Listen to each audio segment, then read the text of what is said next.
very good morning to you, ladies and gentlemen. We are about to begin proceedings.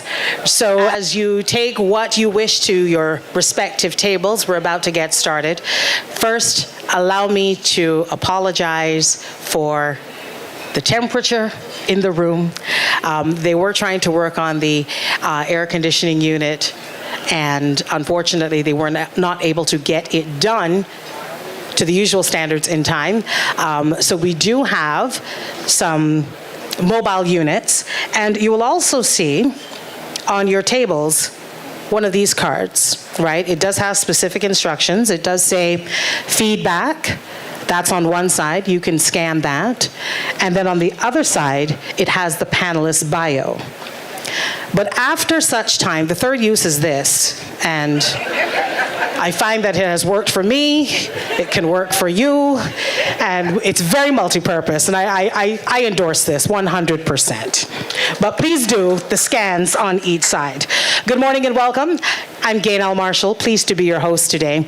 We are going to do a lovely deep dive into the perception.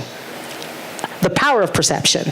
It's media insight, it's data analytics, and what we're doing with it all, if we're doing enough or if it's just too much. And the panels are going to be invigorating in terms of the discussion, and I hope you have plenty of questions as well, because that's what's going to take the whole momentum forward. Now, before we go any further, I want to conduct a little icebreaker, if you will, because Lord knows we can use all the ice we can get right about now. Just a cute little icebreaker. It's just designed to get you chatting not only among yourselves, but with a sense of purpose. And it's a little something called, the one thing we all agree on is. Say it with me. The one thing we all agree on is. Keep that at the top of your mind, because I need you to get in your individual little pods and find out what the one thing you agree on is. And you're thinking, the one thing, like what, Gaynell? I know. Is it Samsung or Apple? Jordan or LeBron? I don't know, but I need you to get in your groups now. You've got exactly 3 minutes to...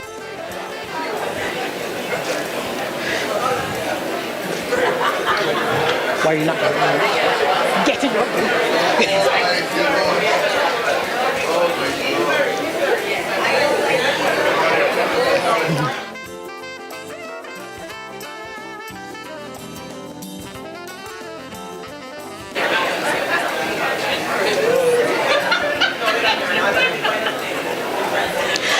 The first minute is down. When you have your groups in order, make sure you elect one spokesperson.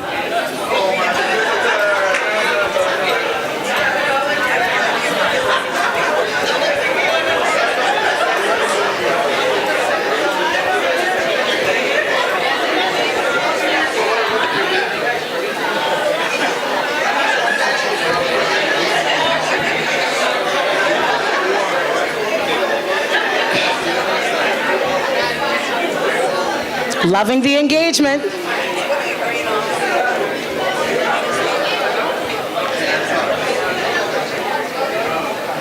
We are halfway through the experiment. Anyone close to coming up to an answer? All right, as we come to the 30-second mark, I hear a hush falling upon the crowd. Has everyone elected their spokesperson to represent the group? You need this final 22 seconds.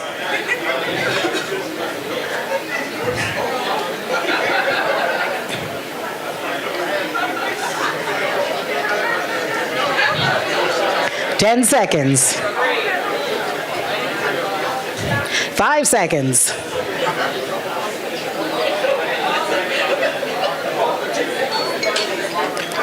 All right, time is up.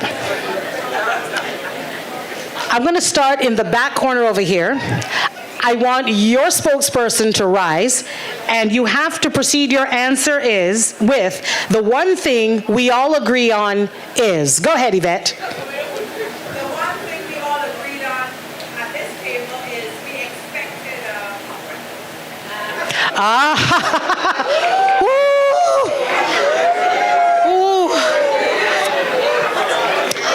All right, we coming in hot.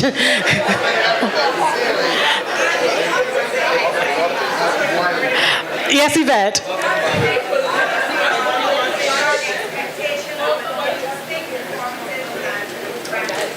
Okay, excellent, excellent. Do you think we can we ferry a microphone down there just so that we can go table to table, we can hear everybody's? Excellent, sounds good. Yeah, you're gonna go? Okay. I'm gonna let you pick the next table, thank you. You pick, you have the microphone, you have the power. I have the power. All right, spokesperson from this table over here. The lone gentleman. Come on, lone wolf. Hi, good morning. Morning. The one thing we agreed on at this table is outside is extremely hot and also inside the room. Okay, so the heat is on. Thank you. That's the one thing we all agreed on. I didn't agree to be sportsperson, but they're all females here. You know what, sir? Democracy isn't always fair, but we thank you for playing your part. Okay, next table. Who's got it? Here we go. Hey, good morning, everyone.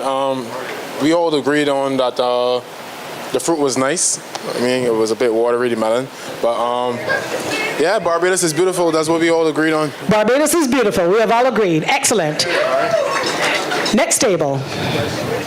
Is your agreement at this table? I love how these men are just rising to the occasion.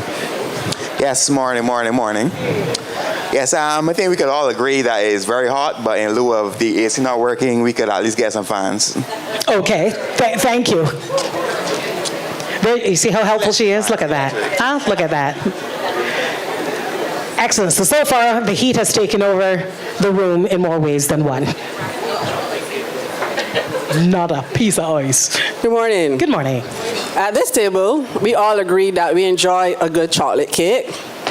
Some before, during, and after. Some occasionally, but we all enjoy a good chocolate cake. A good chocolate cake. I'm here for it. On this table? I see certain people at your table. I wonder who led that discussion. At this table, first of all, I was voluntold Yes. to be spokesperson. I've never heard voluntold before, but I'll go with that. Okay. One thing that we all agree on is that we are thankful for life. Amen. I like it. Okay, we're coming to your side of the room. Who's our spokesperson here? There we go. I noticed that the men are just submitting, and I like this.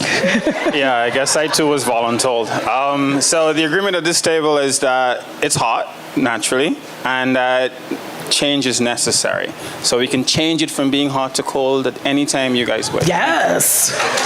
All right. We're trying. Okay. So, on this table? Yes, good morning. We did not agree on this. I like this. So democracy is not real. Put it that way. The one thing we all agreed on, that climate change is real. It is really too hot in Barbados and threatening to get hotter. And if you read the news worldwide, it's getting hotter worldwide. So climate change is real. Okay. We have two more tables, right? We have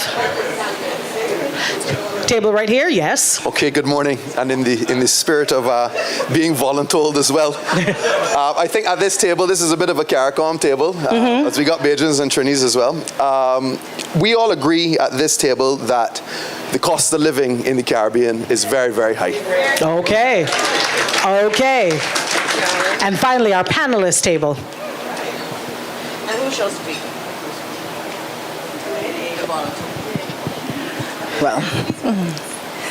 Well, good morning, everyone. We all agree that the one thing that we are happy about is that ICC T20 World Cup is being hosted in Barbados. The changes and the improvements to the infrastructure are welcome. Excellent, excellent. So give yourselves a big round of applause. So we achieved a couple things today, especially for the CEOs among us. Meetings can happen in 3 minutes so we can have a decision, move on. Demonstrated, first and foremost. Second of all, I know that a lot of information and a lot of data was shared, but what rose to the top? The overwhelming heat, money, heat, chocolate. I like the chocolate. It's very memorable. But the reality is that we are all inundated with data. The question is, what do we do with it, and how do we make the messaging that we want stand out over and above everybody else? Who is receiving our messages and how, right? That's what these experts are here for today, and I'm glad that they have invited us. Thank you, Media InSite. So without any further ado, I want to invite Ms. Sharon Aline Alcock, Business Development Consultant for Media InSite, to share her opening remarks. Remember, all of the bios, scan them and then fan them. Okay, good.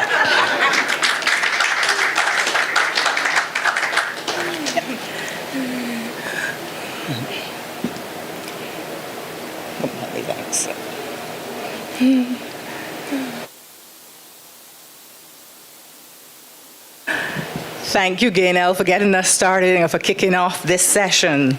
Ladies and gentlemen, specially invited clients, distinguished guests, esteemed industry colleagues, and members of the media. Welcome to The Power of Perception, Media Intelligence for Enhanced Engagement, hosted by the Media InSite team.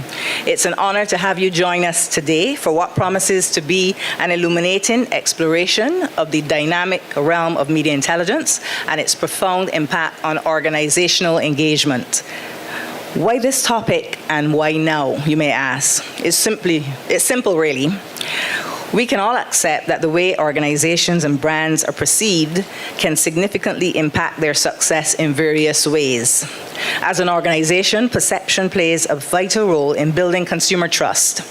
Consumers purchase more from organizations they trust and are more loyal to those whose products and services they have confidence in. Positive perception provides a competitive advantage. When consumers perceive one brand more favorably than another, they're more likely to choose it over others, even if the products and services are similar. In terms of reputation management, perception is crucial for maintaining a good reputation. Negative perceptions can lead to reputational damage, affecting relationships with customers, stakeholders, and even employees. The list goes on. Whether it's brand equity, employee engagement and retention, investor confidence, or crisis management, how you are perceived can impact your success. The same pertains to your personal brand. How others see you can impact how you move through the world. After all, perception is the lens through which the world views your organization and your personal brand. It influences how your intended audience, your customers, and key stakeholders engage with you.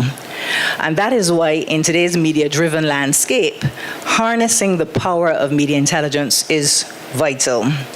Now, before I go any further, I'm here throwing around some terminology that I don't want to assume that we all know. We have to be singing from the same hymn sheet. And I'm aging myself with that reference. So in terms of perception, for our discussion, it specifically pertains to how audiences interpret and react to media content and messages. Media intelligence is a collection and analysis of data from various media sources to inform strategic decision-making. It involves monitoring media channels, tracking trends, and analyzing public sentiment to gain insights into how media influences public perception and behavior. Media intelligence tools and techniques help organizations understand the impact of their media presence and develop more effective communication strategies. And enhance engagement, key to everything that as communicators, marketing and corporate communication practitioners, it refers to the methods and practices used to increase the interaction, involvement, and emotional connection of an audience with content or a brand. Enhanced engagement aims to build stronger relationships with audiences, leading to higher levels of loyalty, satisfaction, and more importantly, advocacy. Our panel discussion today allows us to embark on a journey to unravel the intricacies of perception and its transformative influence on engagement strategies. We are privileged to welcome industry leaders and renowned contributors to the marketing and corporate communications sphere from Barbados and the wider Caribbean. As we delve deeper into the essence of media intelligence, our esteemed panel will uncover the pivotal role it plays in shaping not only organizational but personal perception. We demonstrate how leveraging data-driven insights can revolutionize communication strategies, allow us to forge stronger relationships and connections with our stakeholders, and amplify our organizational impact, most importantly. Moreover, we will explore the symbiotic relationship between personal branding, organizational image, and emphasize the indispensable nature of skillful management of both in achieving optimal success. Today's panel discussion is not about theoretical concepts. It's about practical strategies that empower you to elevate your engagement initiatives to unprecedented levels. I invite you to prepare to gain invaluable insights and perspectives that will equip you with the tools needed to navigate the ever-evolving landscape of media intelligence. Further, I encourage you to actively participate in the discussion during our Q&A sessions. Once again, I welcome each of you. Please sit back, relax, and get ready to be amazed. I am pleased to introduce Alison Damas, founder and CEO of Media InSite, to deliver this morning's feature address. Thank you.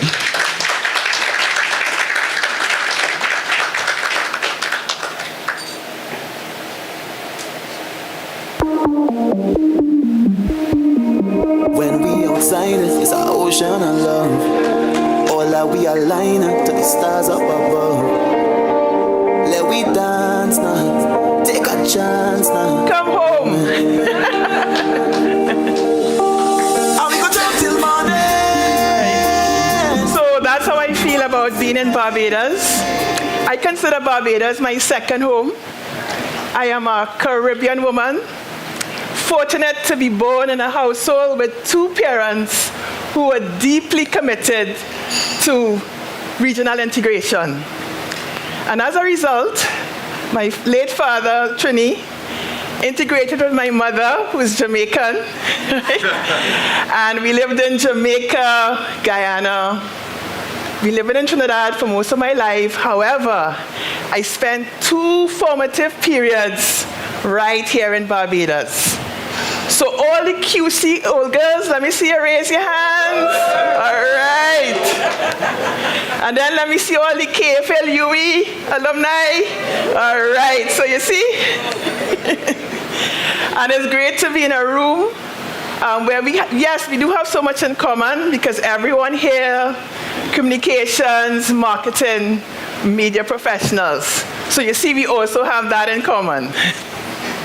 So this morning, we are going to look at, we all believe that perception is reality. But is that the case?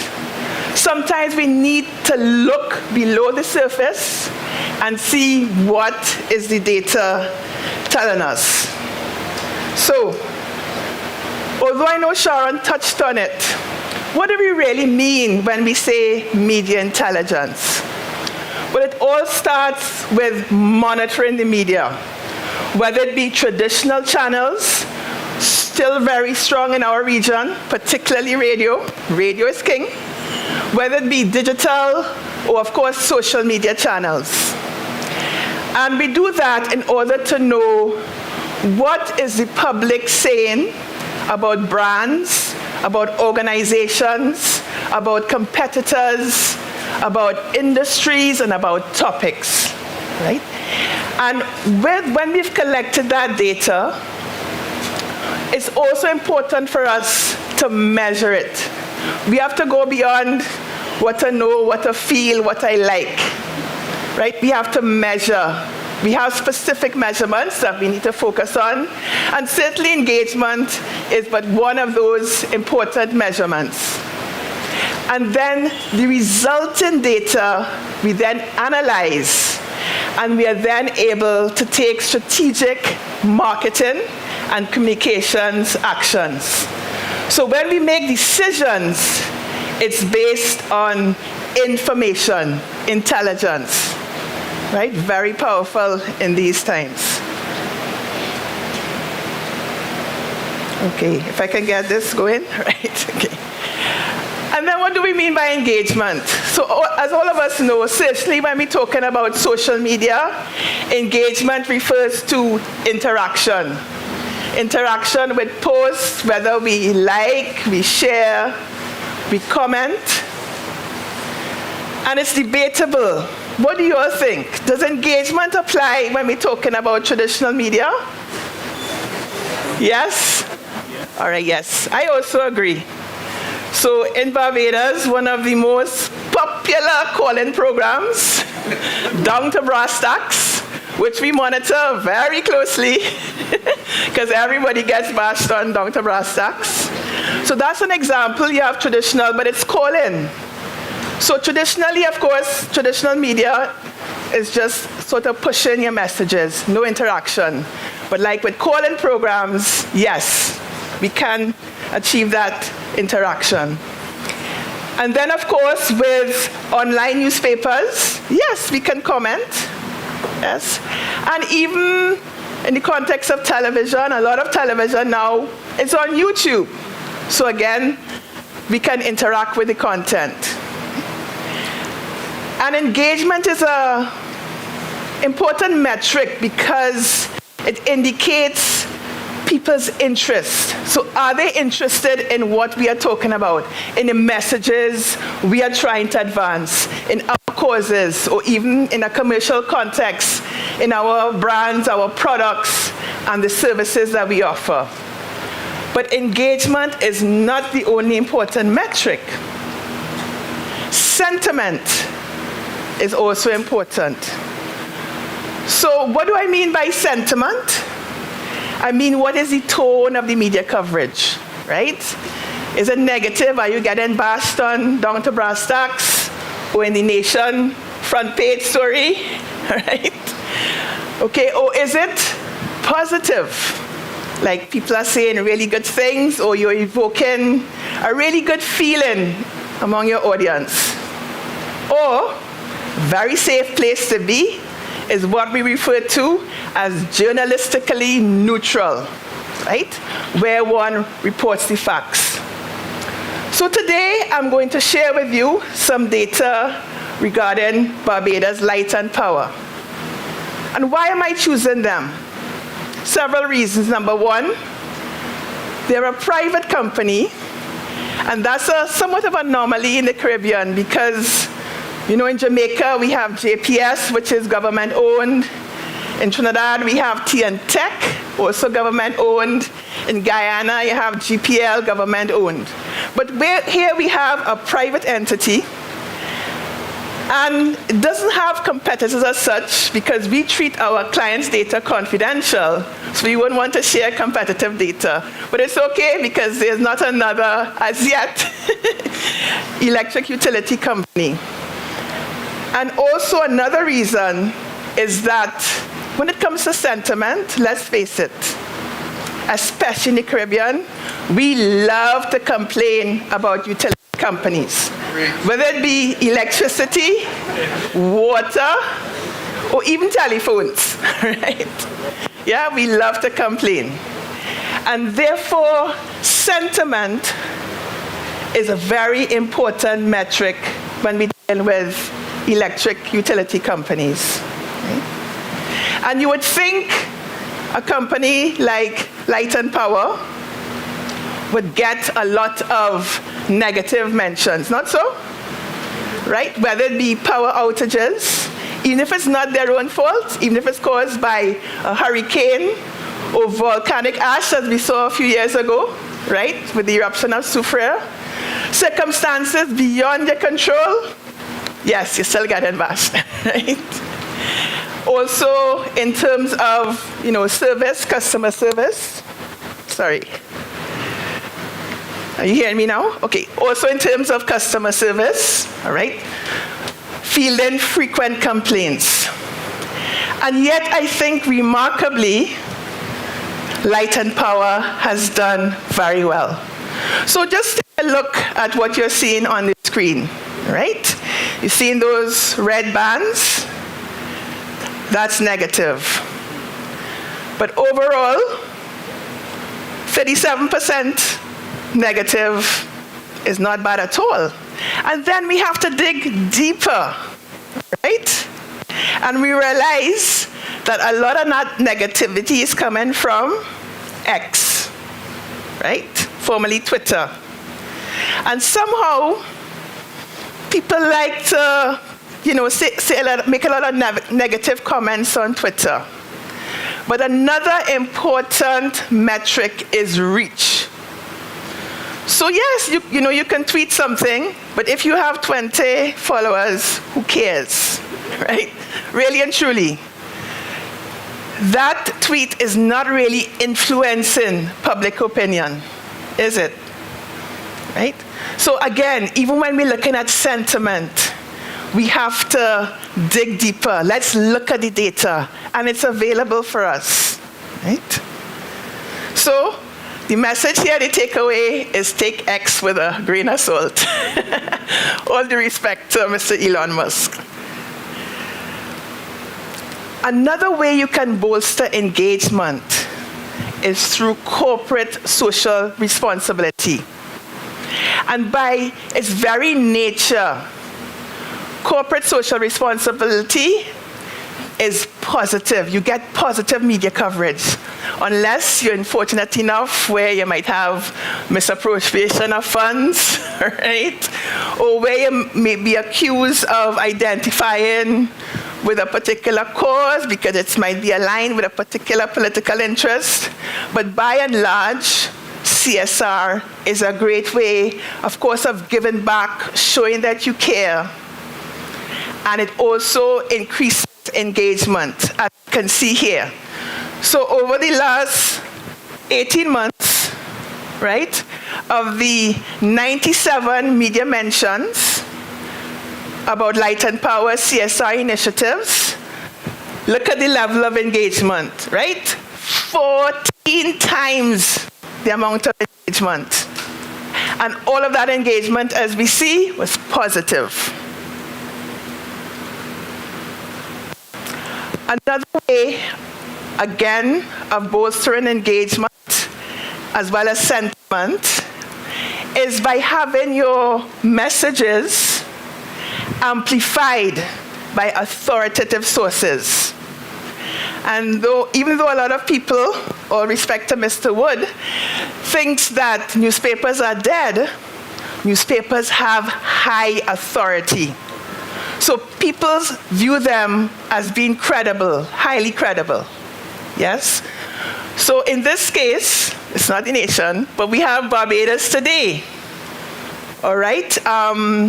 Posting on their Instagram page, Instagram post about one of BLNP's CSR initiatives. And of course, Barbados Today has a wide audience. So you're reaching a lot of people. So here we have sentiment, positive sentiment, high engagement, and high reach. Our messages are being spread by a third party. All highly credible. And then we can even dig deeper, and we can see, well, which of our CSR initiatives are driving the most engagement. And we can see here, we have, kite flying extravaganza. Of course, during Easter, one of the traditions we have in our region is that we fly kites, but we need to do so safely so they don't get tangled up in our electric wires and poles. Yes? Of course, Christmas, season of giving. So this is an internal campaign that Light and Power does, and it garners a lot of interest, positive engagement, positive sentiment. All right, and then we have donations to worthy causes, such as the Caribbean Dyslexia Center. So that's just to tell you how deep we can go. And based on this, then Jackie and her team can really make informed decisions. Okay, so for 2024, which CSR initiatives are we going to focus on and embark on?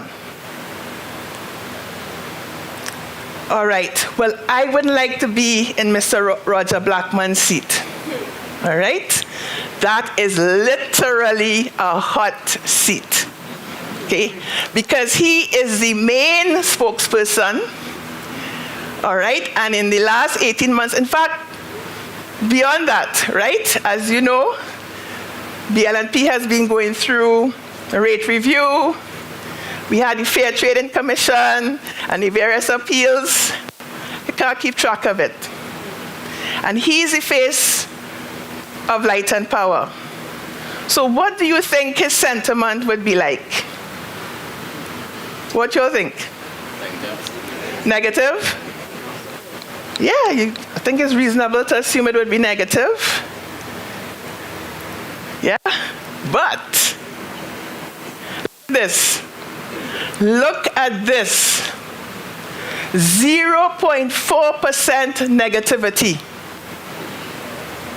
So don't you all think Jackie needs to show him this data and say, listen, I need a salary increase? Huh? Look at this. No, this is really testimony to the excellent work being done by Jackie and her team. All right, because notwithstanding the heat he's under, predominantly journalistically neutral, which means that the media coverage is not caught up in the drama. Of course, we all don't like our rates increase. Who does, right? But there are facts, right? You have to consider the cost of maintaining equipment, right? Very expensive. It's old. It has to be changed, etc., etc. Yeah? So again, this just shows you how important it is. If you know you provide a service or a product and you're under constant media scrutiny, what you have to do is, of course, engage our friends in the media. Wine and dine, but make sure that they are informed so that they can report the facts and that the coverage is balanced.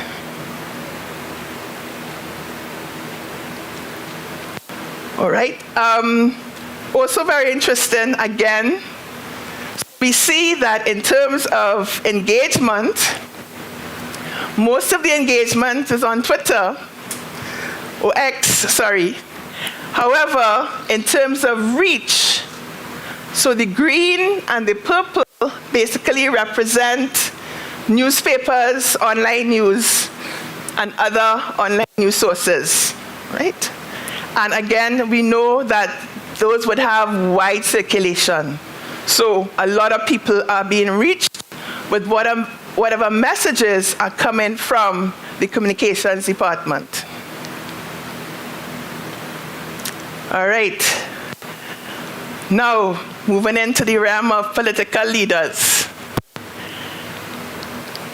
I am neither BLP nor DLP, all right. And in fact, let me blame Dr. Erica Smith, my friend, for this, because I was here in October last year, speaking at a trade mission, and one of the questions she asked me is whether or not, of course, politicians can be considered brands, and of course they are brands, right? Very powerful brands. And another reason I decided to look at the Honorable Prime Minister is, as we know, her reach is not just limited to Barbados or the Caribbean.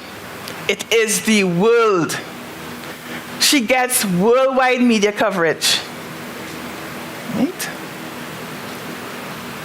So let's look at this chart. For example, in the last 6 months, she's had 37,000 mentions on public channels. So let me make that distinction. So for example, when it comes to media monitoring, I must be honest, one of the limitations is that we cannot pick up meta channels have a very stringent privacy policy. So I can't pick up, even though like my Facebook and Insta pages are set to public, Media InSite can't monitor what I'm saying, right? So it's only referring to business pages, fan pages, right? But yet we see 37,000 1,000 in all. Very high engagement, almost 11 times that. And look at the reach, 30.2 billion people. And you're going to see one spike, one noticeable spike. So on December the 6th last year, returning from COP28, she made a speech at her alma mater, London School of Economics, where she made the very bold claim that Barbados is owed nearly $5 trillion for slavery reparations. So no surprise that such a comment like that went global, worldwide, wide reach, and also generated high engagement. Again, we can see in terms of engagement, X or Twitter is high, and that's because X is open. They have what is called an open fire hose, so anybody who tweets, we can pick it up. All right, whereas in terms of reach, as you would be no surprise, to get to 30.2 billion, it will be mainly online news and other news sources online. And look at this map. That shows you, these are all mentions of Prime Minister Motley, right? Including even one coming out of Papua New Guinea, as far away as that. All corners of the globe, she gets coverage. No surprise that a lot of the engagement is coming from the US, and of course Barbados, right, her home country, followed by the United Kingdom. And we can know from what I showed you before that a lot of what is coming out of the UK was as a result of her claims in relation to reparations, right? And when it comes to reach, wider in the US, followed by the UK, Argentina, and very interestingly, I found India. Right? What is the share of sentiment? Again, not much negative. And you notice when we exclude X, all right, the negative sentiment goes down. The largest negative share still remains that of the UK, and that's because, of course, there she was saying that UK, Spain, France, Netherlands, right, owed $5 trillion in terms of reparations. So let me ask you this question now. Do you think there's any other leader in the Caribbean or CARICOM that comes even close to the kind of engagement and the reach that the Prime Minister is getting? Huh? No? What you're saying? Most people say no? No? Ah. I heard a little whisper from Gaynell. Well, there is. The President of Ghana. Right? And that is so interesting because if you follow the political news, you would have seen that when he first came on the scene, it almost seemed as if PM Motley was like his mentor. All right? Well, let's see what the mentee has done, right? What is his engagement and his reach in terms of global? Look at this. Two very significant developments. We had the border dispute with Venezuela. Again, so no surprise, that is massive reach. That got massive global coverage. Because of course, US was interested for obvious reasons. Exxon, right? Among the things. You had the UK, because of course, at the time that the initial border was drawn, it was British Guiana. Ghana was a colony of Britain. So of course they have an interest. And of course we have Maduro, the Venezuelans, and of course Latin America, right? However, so high reach. However, it was his famous interview with the BBC Simon Sukur, right, where he put him in his place regarding carbon emissions. And look at the engagement that drove. Just 2 incidents. All right, again, we see a lot of talk on Twitter, open fire hose, but again, that massive reach, look at that, 70-something% as a result of online news and newspapers, right? And then in terms of countries, so US and then of course Venezuela. No surprise here in terms of engagement. And we know a lot of what have been coming from Venezuela would of course have been negative. Also Guyana of course, and again interestingly India, right? And then when it comes to reach, we see the US, Argentina, all right, again because of the Maduro and the border dispute, UK and France. Now look at this. So how many of you all said it was Prime Minister Motley? Look at this. As a result of 2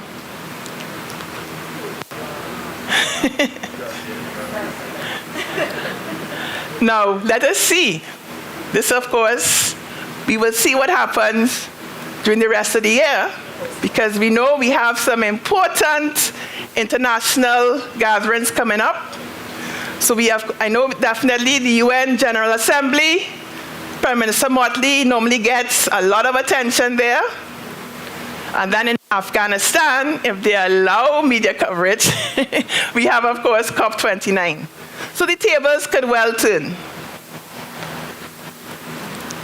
So I'm going to ask you this. Based on what the snippets I've just presented to you, is perception reality? Not always. So the point is, let's use the data. Let's dig and look beneath the surface, right? As communications, marketing, and media professionals. And let's use that information to drive our strategic decisions. Thank you, everyone.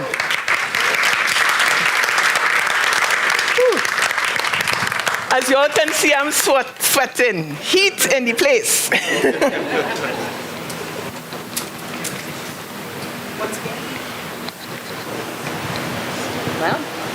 Thank you so much. This is the point at which we will invite questions from the floor. We will have a microphone that will be ferried around for anyone who has questions at this time.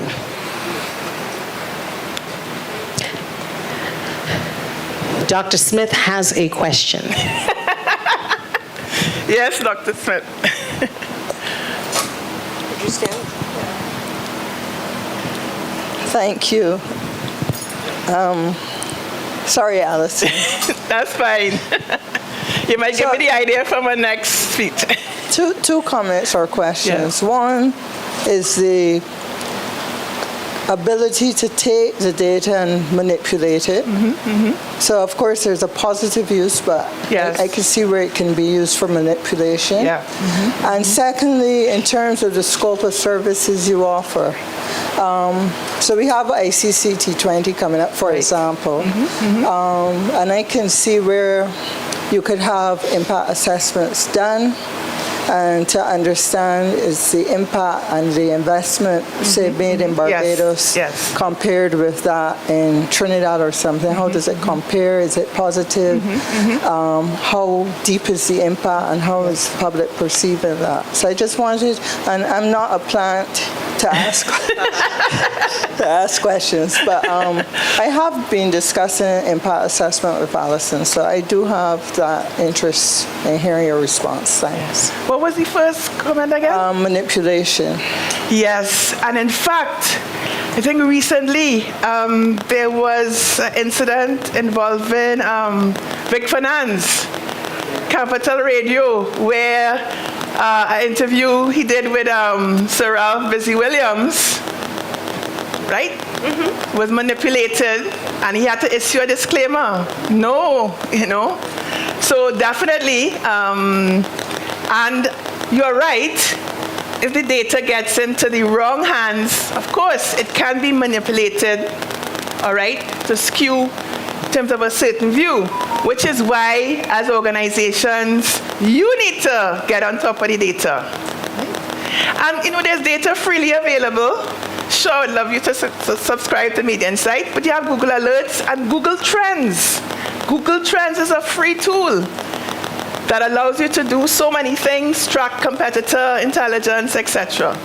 So the tools are available, use them.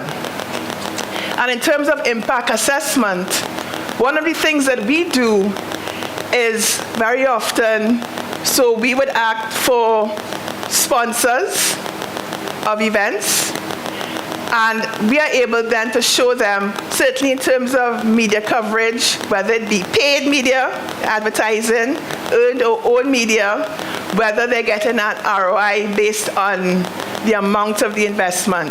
Or it could even be done, we do it for tourism agencies as well. All right?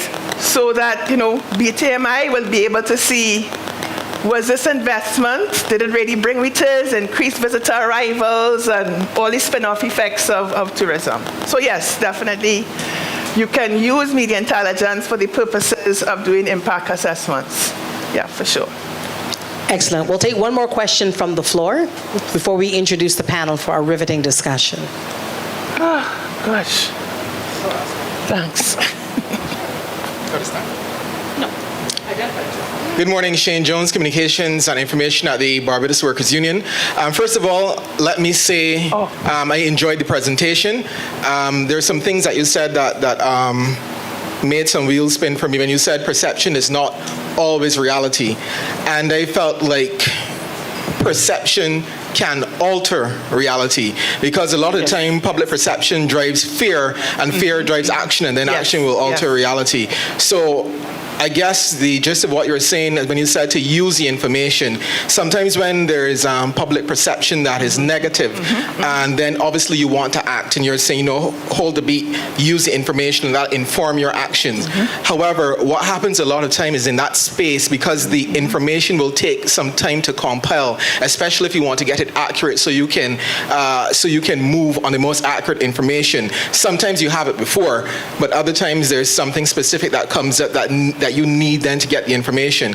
In that space, when you are waiting on the information to act on, and there's public perception, especially if it's negative, that space can be very uncomfortable if it feels to the public that you are not acting, you're not speaking, you're not saying anything. We all know that was one of the big complaints for a former administration, the not speaking or not acting. So how do you address that situation when there is public negative sentiment, but you're waiting for the information to be compiled? So that's an excellent point, Shane.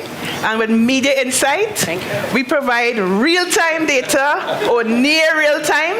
Seriously, when it comes to broadcast, there may be a 2-hour lag, but that's it. So you don't have to wait long. But that's an excellent point. It is, yeah. And Alison, I'm assuming that for people who have questions later on, they can submit. Where would you advise them to submit for immediate response, real-time response? Where are we going to submit our questions?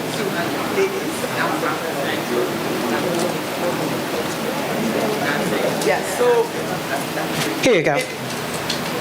Yeah, You can submit your questions to info@media-insite.com.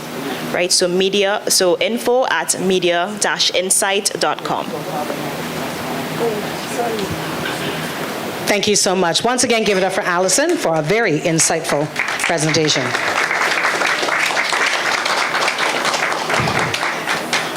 So at this time, I'm going to introduce a panel, an illustrious panel, well curated by Media InSite, and they are going to give further insight from their actual positions that they hold, their experiences, and it's going to be an insightful discussion that I want you all to not only pay rapt attention to, but also to prepare those questions that I know we will all have. The panel today is being led by Devin Griffith, CEO and Chief Strategist with the G&A Group. He will also be acting as moderator. Joining him will be Tracy Gill-Worrell, also of the G&A Group. Joining them will be Editor-in-Chief of the Nation newspaper, Ms. Carol Martindale. Jackie Marshall-Clark, Manager of Communications and Government Relations, the Barbados Light and Power Company Limited. Charlene Brown, Corporate Communications Specialist with Gaia Inc. Ladies and gentlemen, our panel for this morning's discussion.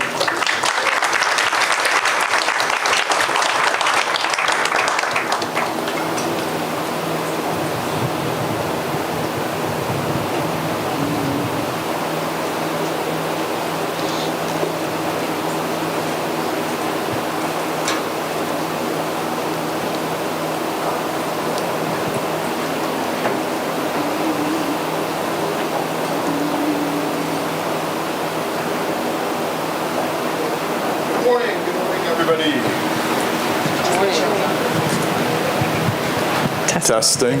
Good morning, everybody. Good morning. Morning. So, where is our music? I mean, Alison had her Trini music, and we walk up and there's like silence. We want that energy too, man. Bajans, we got to represent, you know? So, it's great to see you all. We truly live in a village because I feel like I know everybody in the room. So many familiar faces. And, you know, I was thinking, I'm seeing like juggernauts in our field here. I'm seeing some amazing people who've been in the industry for a while. I'm seeing some ideators. I'm seeing some storytellers, media specialists. You know, so I'm thinking if anything happens to this room, this country's in trouble because we got a whole lot of talent in this room. Give yourselves a round of applause for that, man. Amazing. I'm feeling inspired this morning, to be honest. It's great to see you all. So I think Alison has the Trade Winds team outside securing this area, so we should feel safe. Don't worry about it. But excellent presentation, Alison. Really got us all thinking about a lot that you shared. And I'm thinking too, like, who needs the KGB or the CIA when you've got Media InSite, huh? I'm telling you, some amazing stuff that we've learned. So, you know, we're happy to welcome you into our space here. We want to make this conversational. I have an amazing panel here on the stage, but we want to invite you to engage with us as well. But I want to start by letting you guys know I have a confession. Every day I wake up and I get more and more nervous. And the folks at our company, G&A, they say to me, oh, boss, you worry so much. Yeah, I'm the consummate worrier. I worry about everything. And the reason I worry so much is because I feel like there's no other industry like ours that is impacted by technology. So when I started in this industry eons ago, I came along where communication had to be done via fax, and people are going to start to wonder, what's a fax? What are you talking about? But there was such a thing before we had email and so on. There were a lot of manual tasks and things that we had to do that technology didn't help us with, you know? And if you do your history, if you do some research, you'll learn, for instance, that the term computer, it's very interesting, was actually a role within organizations. There was a person who was a computer, right? And that's where it came from. There was an information processor, and that was a position in a company. In fact, if any of you watch the film Hidden Figures, yeah, right? Those ladies, trailblazers, first female African Americans to be mathematicians and engineers and so on within NASA. They were the computers, they were the ones responsible for the calculations, right? Now, tell me, is there anywhere I can go today and apply for a job as a computer? Probably not, right?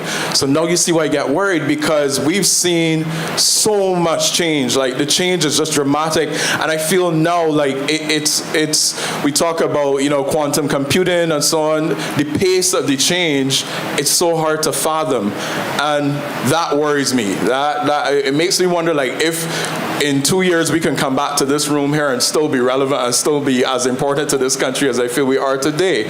So what we want to do is unpack this a little bit, have a discussion about, you know, how we're going to continue to stay relevant, to stay valuable, right? And share some perspectives as well, not just only in the media intelligence space and so on, but from the perspective of personal branding as well.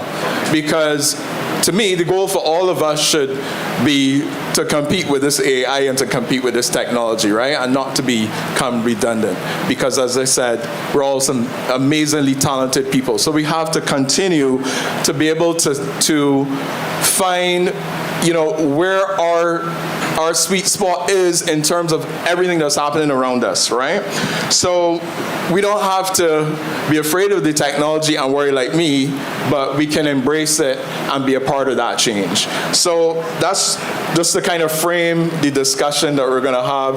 And so I don't feel alone up on the stage, I'm going to ask my esteemed panelists here to weigh in on this notion about what worries you, what keeps you up at night, especially within the context of what you do in your individual spheres. And you can share with us, it doesn't, as I said, doesn't have to be in the context of media intelligence, but it could be about what you're dealing with right now. And we're keen to hear about your personal experiences as well.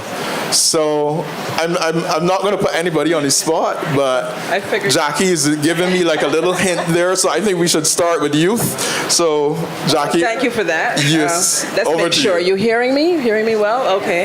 Well, I'll tell you something, Devin. I could feel uncomfortable, but when I actually look around this room and I actually saw what happened this morning, the first thing I know is that all of them got my back. I'm not feeling well at the moment, and my back is giving me some problems. But from the time I walked through the door, everybody was assisting, helping, making sure I sit close. Charlene was making sure my cushion was right. They made sure I had the right chair. So as much as things get hard, and believe me, they are, I look at Sarah down there, and I know anything happens, I pick up the phone. I says, how would you deal with this? Give me a helping hand. I know y'all got my back. So that makes me feel comfortable to start, Devin. Let me tell you that from right now. When you ask what keep me up at night, I have been in this business now for over 20 years. I've been in communications and PR for over 20 years. And back when I started, all I needed to do was have the newspaper on my desk in the morning, a Nation and an Advocate, and I was comfortable. Give a browse, and I knew what was happening. But at night, I get up, and then I stay up because I don't know where the conversation is. Where is it coming from next? What is it I'm going to be dealing with tomorrow morning? Who says what overnight? And most people post all night. And so what is it I am going to be dealing with? So I've got the Nation, I've got the Advocate, well, I've got the newspapers, let's put it there. I've got traditional media, I now have social media, I got all the blogs, I got everything. Where is the conversation, and what am I dealing with tomorrow morning? That would keep me up at night. But let me tell you the trick here. I go back to sleep shortly after because I have a good partner in Media InSite. So wherever the conversation is happening, and I did not pay or know anything that Alison was going to share this morning, but I go back to sleep because I have a good partner, because they pick up all the information wherever, whenever, and by 8:04 every morning, I open my computer, there it is. And that is a tremendous help for my sleep. So I could sleep fitfully, but knowing that I have a good partner, I'm going to get what bothers me most, where the conversation is, and what are they saying, what do I have to deal with in the morning, I know. Before, in my early stages of communication, it was all about output. So it's how much I could do, how many radio programs I could do, how much advertising I could have, how many times you could hear me. But we've come to this stage in communication where it's now all about outcome. And that's a whole different ballgame for us. Yes, thank you, Jackie. So I want to come to Charlene now because a lot of us in the room, we want to understand, we're all struggling with this. Tell me if I'm wrong. We have to be relevant now on social media. We need to have a digital footprint, correct?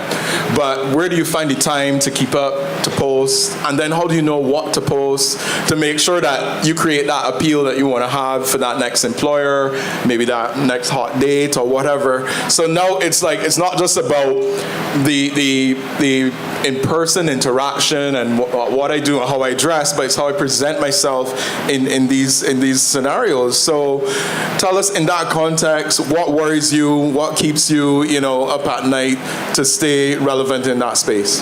Thanks for that, Devin. And I just wanted to build on what Jackie was saying, because while we understand that we are unique in this room as communicators, one of the things that you did mention, we are in an industry where, like I said, everyone here is a media practitioner or a communicator of some sort. But we have a special type of relationship with our colleagues at work. We have a relationship where everyone feels as though they are communicators as well. Everyone understands our job better than we do. Everyone knows everyone knows what we should be doing and how we should be doing it. And one of the things I must say that keeps me up is the pace with which technology moves. You had the conversation, you introduced AI. And AI is a space now where you ask anything and you receive points on how it's done. You can ask AI how to do a C-section, and it's going to give you the points on how to do it. So when you, as someone who is not a communications professional, is using AI in that way, and you're asking the questions that can guide you to be a communications professional, then you have people who are not equipped to share the information that they share, and they don't share it in the way that a professional would do it.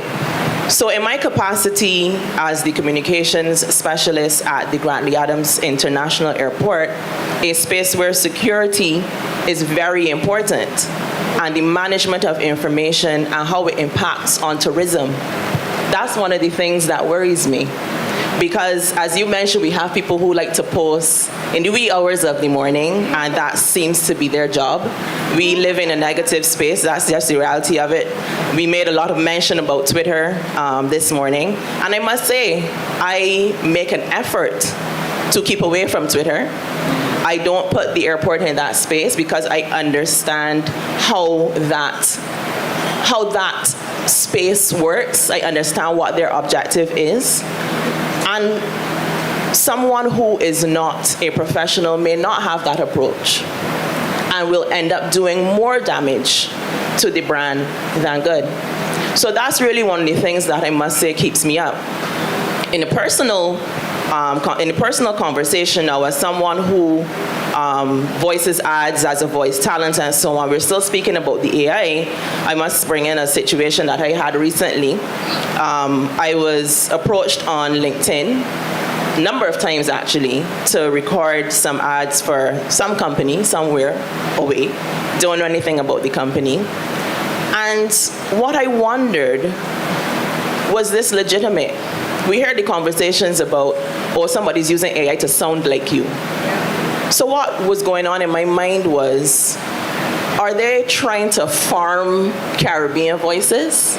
Are they taking my voice to then manipulate in some way so that they do not have to rely on the actual people? But what they will never get in that space, the AI space of manipulating voices, is the authenticity of the person who is delivering the message, the emotion of the person who is delivering the message. So while that does worry me a bit, I do recognize that my unique essence cannot be replicated. I love that. I love that. The unique, yes, let's get a round of applause. The unique essence. We're going to coin that term. I love that. I love that. So, Tracy, can I come to you next? You know, you're part of the struggle. I'm coming to you next for a reason. You're part of the struggle. You hear me complain daily. And as I said, with the impact of technology, we now function in a space, we call it MarTech for short, marketing technology. And it seems like everything that you have to do now, you have to use a tool. There's a tool, you know how they say there's an app for that, there's a tool for that. And now the problem with the proliferation of these tools is that you have to learn how to use these tools. So when you implement that change, you shift to another tool, you have to get everybody on board, embrace this new technology, and get them operating at a level at optimum so that you can maximize on the potential of that tool. So again, in our scenario, change is constant. So Tracy, maybe there are some things that you can share with me that you probably wouldn't share with me at work, but it's okay, you can tell everybody here. But what's worrying you? What's keeping you up at night? Okay, well, first of all, I can attest Devin is very scared of robots. I, on the other hand, I'm very scared of aliens because who knows what's going on out there, and NASA coming out and not denying or confirming is very concerning. But what keeps me up at night, really, in my position and where I sit, is getting it wrong. We handle clients, we handle budgets that are hundreds of thousands of dollars. And when you're an agency, you are spending their money and spending it for results. And just in those night hours just before you fall asleep, you know, is that design going to work? Is it going to resonate? Is that message going to resonate? Is it going to bomb? Are they going to have negative blowback? It's always a struggle between trying to push the envelope, because in the creative industry, we always want to spark, you know, conversation and probably be a little provocative, but it's always, you know, is this the right decision? How is this going to fall? And getting it wrong can go very, very wrong for us, you know, and I might be out of a job if I get it wrong. So that is definitely what keeps me up at night.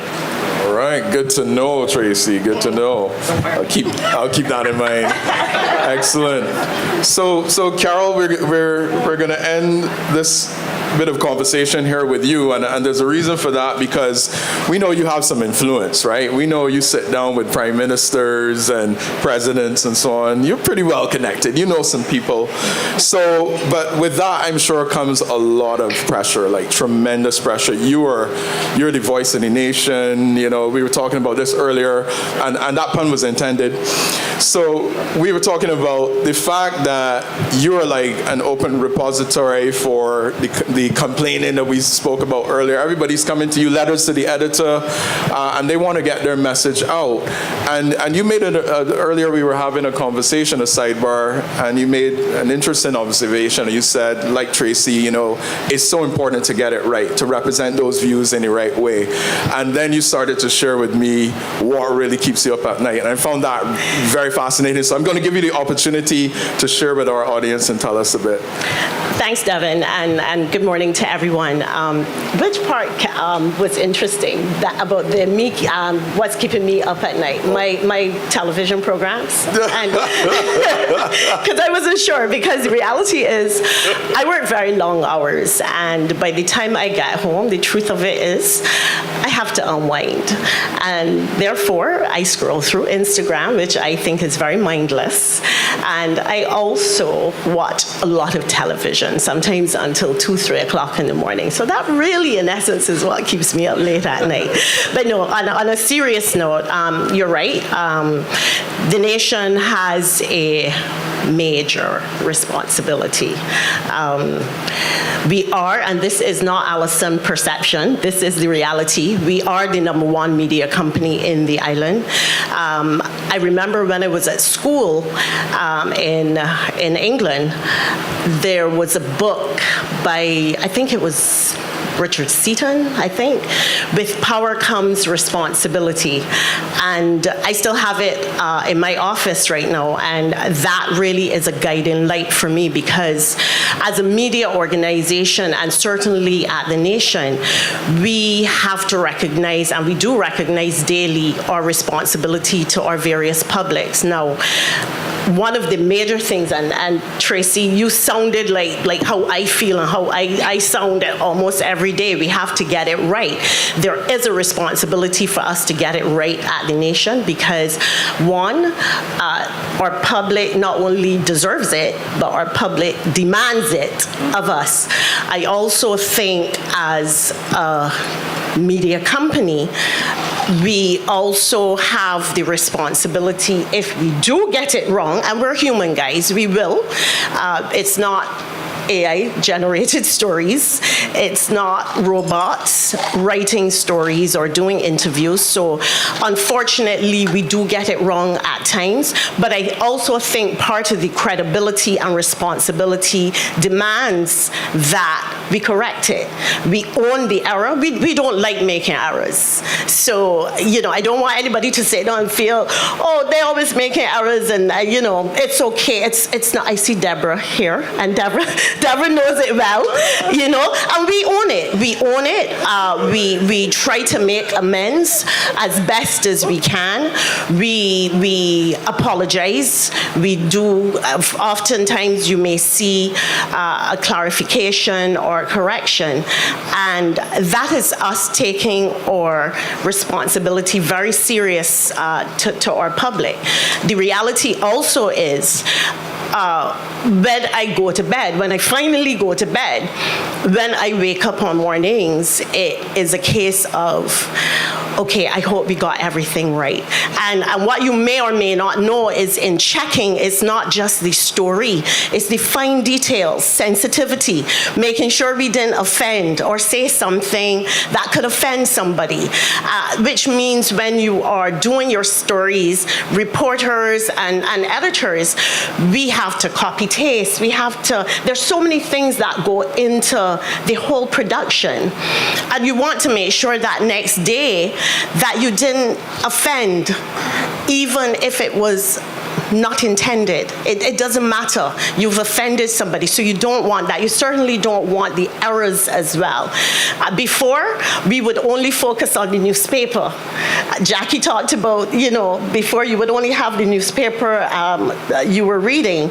I would only have to look at, or editors before me, rather, would only have to look at the newspaper. Now, we have social media, and our reach is major. Via our WhatsApp, or Instagram, or Facebook, everything, it's major. So the discussion sometimes can start off as one thing in social media, where you post something, I mean, you guys know it, you see it, and then the comments go down a totally different road, and you cannot dial it back. And you know, so there are a whole lot of different things, conversations go on that you have to be monitoring all at the same time.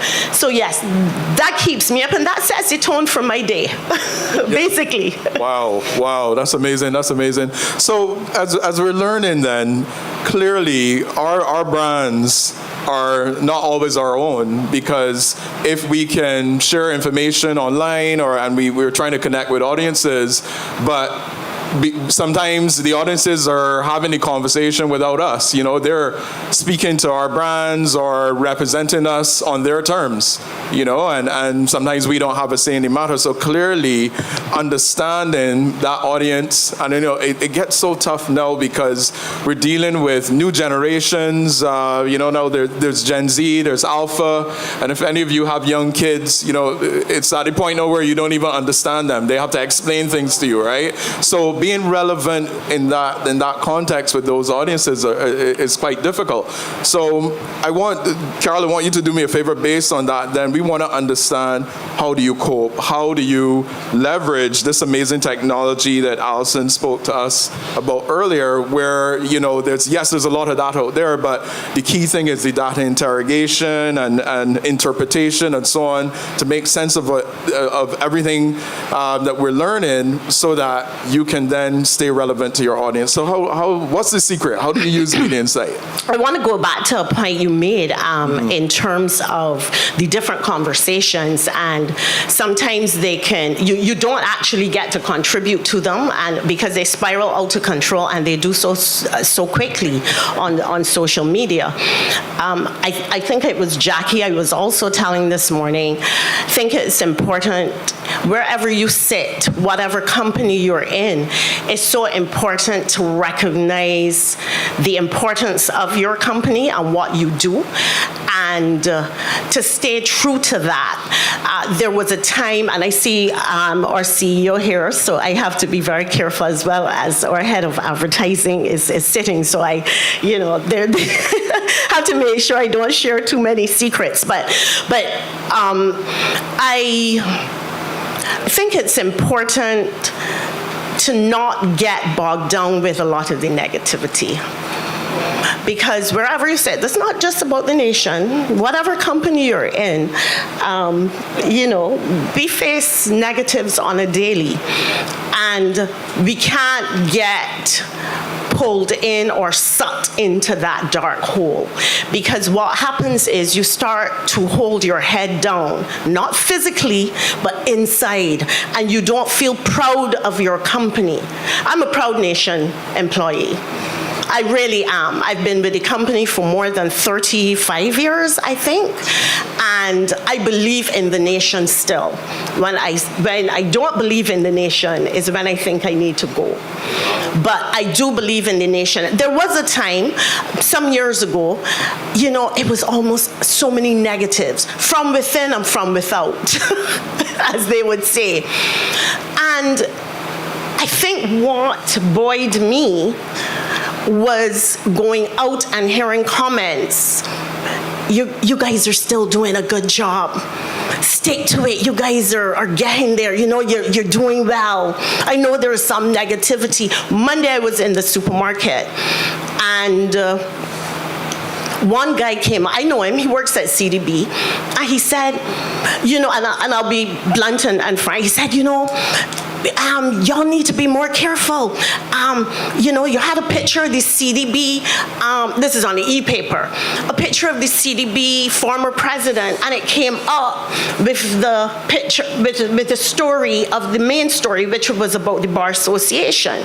He also said, and the Saturday crossword, get that right. There were no answers. No. If you work in media or know anything about media, crosswords is a big deal. It's a huge deal. Don't get them wrong. Your whole day will be ruined. Okay? But and I told him that I'll look into it, and which I did. But after he said that, his comment was, but you guys are doing a good job at the nation. And those are the things that make you feel good, because you recognize you still have a place, you still matter, you're still relevant. And I think that those are things that we need to hear. I know that was not your question, but I needed to say that. Yeah. Well, I noticed. I noticed Carol is holding on to that secret, so we may have to discuss offline. But thank you. So I love the stories. I'm feeling really inspired here this morning. But I know there's a story, because I want to bring it back to the discussion about personal branding and so on. And I know there's a story from one of our panelists here about how a rum shop changed their life. and not in the way that you might be thinking, but so that person knows who they are, and I want to put them on the spot here a little bit. Can you share that inspiring story? You want me to tell them about the rum shop, right? Yeah. I see my team smile because they know that's my story. And I tell it often because that was the game changer for me in life. I remember about 20 years ago, I keep telling y'all 20 years ago, right? That's telling you something. About when I first came in, though, to marketing, and I was doing it at UE, one of the assignments would have been to go to a rum shop. You had to spend at least an hour in a rum shop. And I mean, everybody protested, me especially, because I don't go in a rum shop, so why should I be going in a rum shop to do this assignment? I mean, could we skip it? Could we get beyond the rum shop? It was a given. You had to go to the rum shop. And I did. My dear friend Tony Thompson took me to Boo's Rum Shop there at the Corner Halls Road, if you know where that is. It's not there anymore, but that's where he took me. And I spent that hour, I'm sure it ended up being more than an hour, in that rum shop with him. But let me tell you how that was a game changer for my life. The people in the rum shop real informed. The people in the rum shop know everything. As we listen to people come in and out, and the stories that they told, and the things that they read in your newspaper, and the opinions that they had, and the things, and who did and who didn't do, and all that kind of thing, I recognize, and I think that was the point of the assignment at the time, Devin, we cannot stay in our offices and write messaging for the people out there because you don't understand the perception. You with me? And that changed me forever, because I can't just write this story, and if I do and I sit down and I write it from the corporate table, you wouldn't get it at all. But it is the power of perception, understanding or hearing, getting the feedback, knowing what's coming out in all the different areas, how it's being interpreted, that then makes it relevant for me to start the next day. So I'll tell you what, here's how it happens. I put out a press release on any given day in the evening or whatever, and then I wait the next morning for all the media monitoring to see what was said, who picked up the press release, if Carol got it, and if Carol got the headline right. I was like, Carol, you ain't get the headline right here. You know, if the paper got the headline right, if the reporters, let's start with them at the media conference, did they understand what it is you tried to tell them at all? And so when we realize that that's not what we were focused on, it takes us right back to the table, because we may have to build a different strategy, because they didn't get it, there were gaps, it wasn't clear, things need clarifying, there's a whole bundle of fake news now following, and so the rum shop experience changed me. I cannot do it from the table. I have to understand what is being said out there and understand the power of perception. And I just want to, because we can end up with a whole heap of stories, but let me see how gracefully I could tell this story and then hand back the mic to you. I just want to show you how powerful the media monitoring is. And I have now gone through many stages. So I'm at this stage now, we were at this stage for a few years now, where we worked with the Media InSite team on monitoring, daily monitoring, so we knew what was happening. We've now moved to our new level of media intelligence, where we're now trying to dissect the data and do well. And Alison, I really got to thank you for sharing that with me, because as Carol said just now, many days I sit with my head down on the inside, because it feels as though I ain't getting it anymore, and we're not getting it right. So to hear you dissect that information, for me to hear, which I was hearing for the first time, that was good, because we've not lost it all. I wanted to tell you the strength of the media monitoring, and how good it is, and how accurate it is. Devin, you'll get the mic after this. I'm going to tell you this story as gracefully as I can. So media monitoring picks up everything for us. So once you call any of our keywords, light and power, pole, electricity, wire, line, whatever, they pick it up. And so one morning, I am sure it was not the intent of this gentleman for his information to land on my desk, the whole team, all the directors, all the lawyers, but he was on Facebook, talking about his exploits the night before, and certainly trying to explain a certain activity, which he described as burying it like a light and power pole. Okay.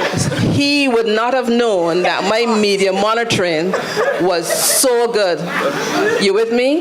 That 8:03, the very next morning, that crossed the desk of everybody.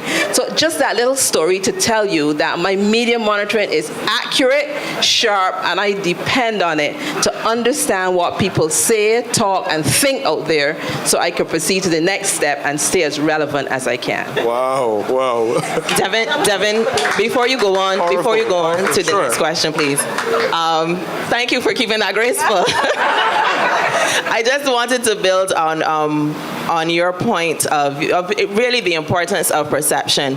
What I wanted to introduce was the importance of perception internally for your staff, the internal customer. At the airport, we are conducting a survey for the passengers. So the survey is called the ACI ASQ. So it's an international survey. It's not Grantley Adams doing their own thing. It's actually an international survey. And every Friday we have a conversation with our various teams. They come in for their security awareness training, and we use the opportunity to talk to them about culture building and the importance of their job and so on. And we always give them bits of the survey, bits of the information coming out of the survey. So there's always the time where we ask them, how do you think we're performing? How do you think passengers see us? How do you think passengers see the airport? Do you think they're happy? Do you think they feel safe and secure? Do you think they're excited? And more often than not, the response by staff is that, no, it's boring. There's no way that people are enjoying their time here at the airport. And we ask them to grade it, between 0 to 5. And sometimes we hear, these are from our own staff, sometimes we hear 1, 2. And then when we reveal the results from the survey, it's different. So you made the point of, is perception reality? I asked the question, does it matter? If you do not have the information to change that perception, that will always be their reality. They will forever live in that space had we not brought that information to them. And what bringing that information to them does, besides have their mouths dropped and they rock back and, whoa, what they need to do here? We get those conversations, but what it helps us to bring home is that the airport is not the building. The airport is not the food and beverage. The airport is you. The employees, the survey reveals that the employees are really the ones who make the experience in the airport an enjoyable one. People love to come through the airport, believe it or not. And they love to do so because of the engaging people who work there. And bringing that reality to remove or cure what they had initially thought is important to building morale with our team, boosting their ego, and what happens in return? They then perform better because they understand that they are the ones that help the numbers to rise. They are the ones that are important, and they understand how their role impacts the entire operation. So I just wanted to bring that to this team here because we are all communicators, and I know that internal communication is sometimes a pain point for many. And I just wanted to drive home the point that using information and data can help you with your internal communications. That's powerful. Yeah, I also wanted to jump in and build on Charlene's point as well, from a recent example we've had, and it really speaks to perception and reality. So I wouldn't necessarily say what the issue was, but only because it's not necessarily germane to the point that I want to make. The reality also is you can't change people's perception sometimes. It's so ingrained, and sometimes it doesn't matter what you do, how hard you do it, how long you try to solve a problem. It does not matter. The effort you've put in. We had a situation where I saw all the managers come together, led by the CEO, Noel Wood, and try to correct a situation that we were dealing with. And I mean, if I may say, we basically moved, this is not an ad, but we really moved heaven and earth to make sure that all our employees were comfortable and were safe and could be productive. And of course, it was a process. It wasn't just a quick fix. It it was a process, but we went through the various steps. We also sought outside help. We sought guidance, instructions, and we implemented. Still, at the end of the day, it was like, what would I do? But I really do nothing. The complaints were still coming, and it really made me sit back and come to a sense of the reality that for some people, don't matter what you do. Just don't matter. Some people prefer to stay in their little negative corners and have whatever perception. It's obviously easier to deal with the perception of what is, as opposed to sitting and giving credit where it is due and saying, okay, they tried. Come up with a solution too. If that didn't work or you didn't think it worked, come up with a solution, because I'm tired of hearing about all the problems as well. Come to me with a solution and let's try it. But instead, the perception continued. That's the only point I wanted to jump in. That's good. That's good. So this is good. This provides some context and a good segue into where we're going to shift to now. And I want to talk a little bit about culture. And I think what drives a lot of what we're discussing here is culture, and we have island culture. And it's interesting because I'm an early morning person. That's when I'm most productive. I'm up at 4:30, working, sending emails, and so on. I try to avoid the traffic, so I'm not usually on the road at like 7:30. But we had an early call time here today. I was told you need to be early, so I'm driving down the South Coast, and I'm passing a commercial bank. Let me not call the name. And there's a lineup. I mean, it's like 7:30 in the morning, and there's a lineup outside of people waiting to go in. And I just thought to myself, like, wow, that is so foreign to me. And so the next thought was, what would compel somebody to do that? Why would you queue up, wait, or say, it's not even open yet? Like, what? Because for me, I value time so much. So that half an hour, I could do so much in that time. So what would compel people to do that? So it goes back to what we were discussing here about, how obstinate some people can be with their views and their opinions and so on. So the question then is, with all of this data, with all of these tools, and with Media InSite here to help us and so on, as a region, are we really ready for this digital transformation? I mean, we talk about digital transformation here, but the rest of the world, they don't even talk, they're just doing it.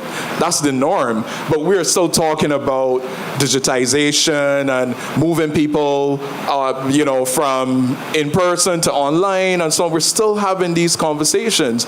So I want to ask my panel here let's dissect this a little bit. How do we change this culture? How do we get people to value what Media InSite offers in terms of not just providing an opportunity to access data, but the interpretation of that data? We see a lot of value there. How do we get people to come around and to embrace this? Maybe we can start with Tracy in our world. All right. Well, I mean, I can definitely talk about that from a agency client perspective. For example, whenever we embark on a branding exercise per se, we also have our proprietary process, which is transmutable innovation. So in terms of agencies, some agencies strictly, will work on your branding, will make sure it aligns.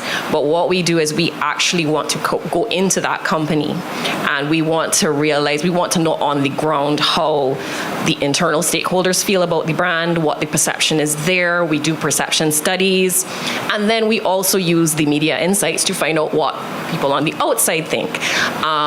And sometimes it's very shocking to the executives of that company that, we got it all wrong, and we wanted to rebrand for this reason, but we realized that reason is not even valid. This is a bigger reason. Maybe it's the internal culture or whatnot, and they need to put more of their branding efforts into satisfying that. So really and truly, having those perception studies, both internal and and external, helps us a lot to pinpoint what exactly is the problem, what that we need to solve. It pinpoints the target audience, what their preferences are. And you may find that after 10 years that, from, a company changing CEOs, changing ways of managing, your purpose has probably changed as well. And therefore, your target audience that you were marketing to has to completely shift as well again in order for you to remain relevant and to stay in business.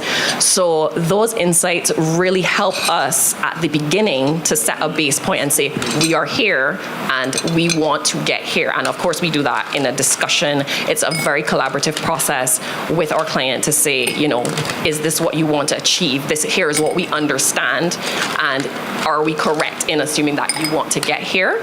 And then at the end, when we use all those insights and we identify the preferences, what is going to work, how we're going to make it work, and they're like, okay, great, let's go with this. We do another perception study after we launch and rebrand, and we see what the sentiment is. Did we hit the mark? Are we slightly off? Do we need to tweak and correct? That is very helpful in terms of getting those insights, because I can tell you, I was thinking about this yesterday driving home, and I was like, knowing what the tools are that we have in this day and age, and I was thinking, like, how did Steve Jobs do it when he launched Apple? They didn't have those insights. So a lot of the time, a lot of money was burnt on just, we have this great idea for a commercial, put it out into the world, and then, we see if it bombs or, everybody gets on along the train with us. So I realized that the insights help us to tailor things so much better. It helps us to pivot and shift when we need to. And it also helps us to provide our clients with some sort of reliability that this is backed by some sort of data and science, that what we're offering you is going to work. And if it doesn't, we can easily fix it with those insights as well. So that's how we kind of use it to Powerful, Tracy. That's how you sell it. That's how I love that, man. That's how you sell it. So, Allison, you need to have a conversation. Yeah. So, Allison, you need to have a conversation with Apple. Clearly, they need your services because their recent Crush ad, I don't know if anybody heard the controversy there, they didn't get that one right. All the data and the focus groups and everything in the world didn't help them to get it right because they didn't have Media InSite. So, there you go. Sorry, before you go on to the other question, sorry, I just wanted to add to your question. So you did speak about us accepting or acknowledging the fact that culturally we are not as data-driven or technologically savvy as we'd like to be. And I want to take us back to the basics. Training. How many of us in the room are offering training to our teams to understand the technology? And I think that there can never be enough. There always needs to be guidance, sessions like these where people are coming in and you're hearing how things work. We can bring the example. How long ago is anybody in here from Massey Supermarket? No? How long ago did Massey roll out their scanning the self-checkout? How long ago was it? Last year? Yes. It was only last year? It felt long ago. Yes. How many of us are using it? Right. So this room, who appreciates technology, we are using the technology, but there's going to be a pocket of them that are still going to remain very scared and worried, and that's where training and continuous communication about how these things work and the benefits of it is necessary. Now, I want to share another airport story, and I just want to find out, is there anybody reporting, besides Carol, reporting for the media here? Because this is off the record. there's no such thing as off the record. There's no such, Charlene. So don't bring and it, you know that. So don't bring it then. So don't bring it then. You want to hear? You want to hear? Okay, so recently there was a discussion. I'll try to keep it as general. Yeah, and don't call names, please. Well, I'm not going to call names. Recently there was a discussion about how certain machines at the airport, Granny Adlems, how they were not working. Nothing works. Everything is old, nothing works. And there was a lot of conversation in the comments, similar to what you spoke about, all the negative comments. You should do this, you should do that, it's awful, this thing needs an upgrade, and so on and so forth. And then operationally, when we investigated the machines, some person put 2 cards in at the same time. Yeah. Another person folded money and put it in. Another person put change in the bill section. So there were so many customer usage issues. But that person's reality was that the machines were not working. And I'm going back to the point of just people just not being, and I don't know where they're from because we're in an international space, obviously, but there needs to be constant training and communication of how to. What it does is it helps people to be less afraid of the technology. There are some who will never come around, I understand that.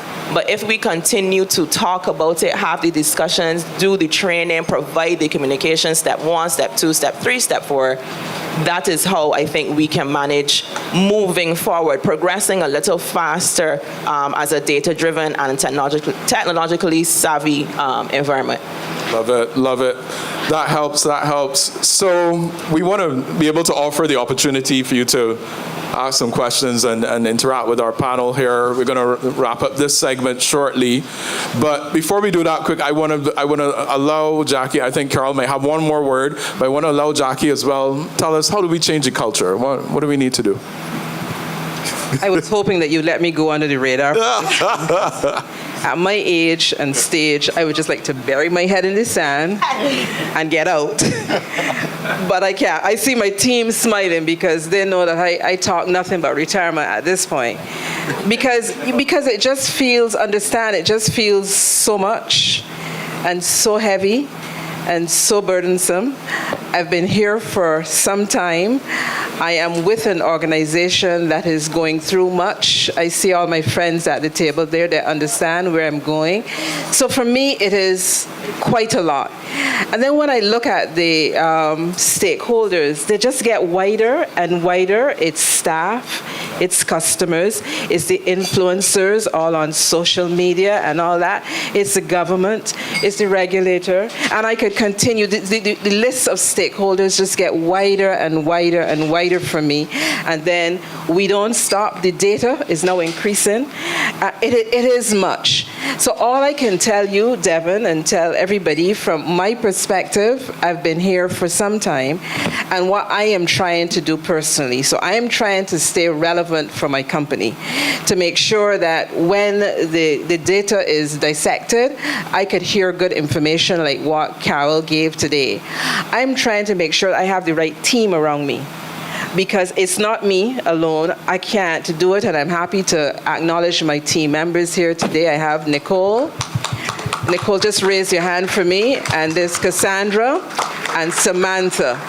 And so many people would think that we have a team of enough, but that's the little communications and government relations team that works out of Light and Power. So the thing is making sure that we have the right team members. And right now I'm lacking because I need a digital media specialist, because that's possibly the area that we need most help in. So getting your team right, getting your partners right is another very important thing. If it isn't an agency like Media InSite, get your right agency on board with you who would have all the techniques and the tools to help guide you through this situation. So truthfully, changing the culture is not going to be the easiest thing at this point. You with me? And we have, as somebody said before, we have a lot of other people who are the experts in everything. Let me take brass tacks off the air. But the point is, if I have to tell you how I am trying to cope with it at this point, Devin, and how I'm trying to stay relevant and trying to make sure I give the best to my company, those are the tactics that I'm currently utilizing. Right team, right partners, and so on to make it right. Great advice. Thank you. Thank you. Thank you. So, Carol, you're going to take us home? Yeah, so I'm very much on that train, that nice gravy train that you're on. I do think that is important to get the team right.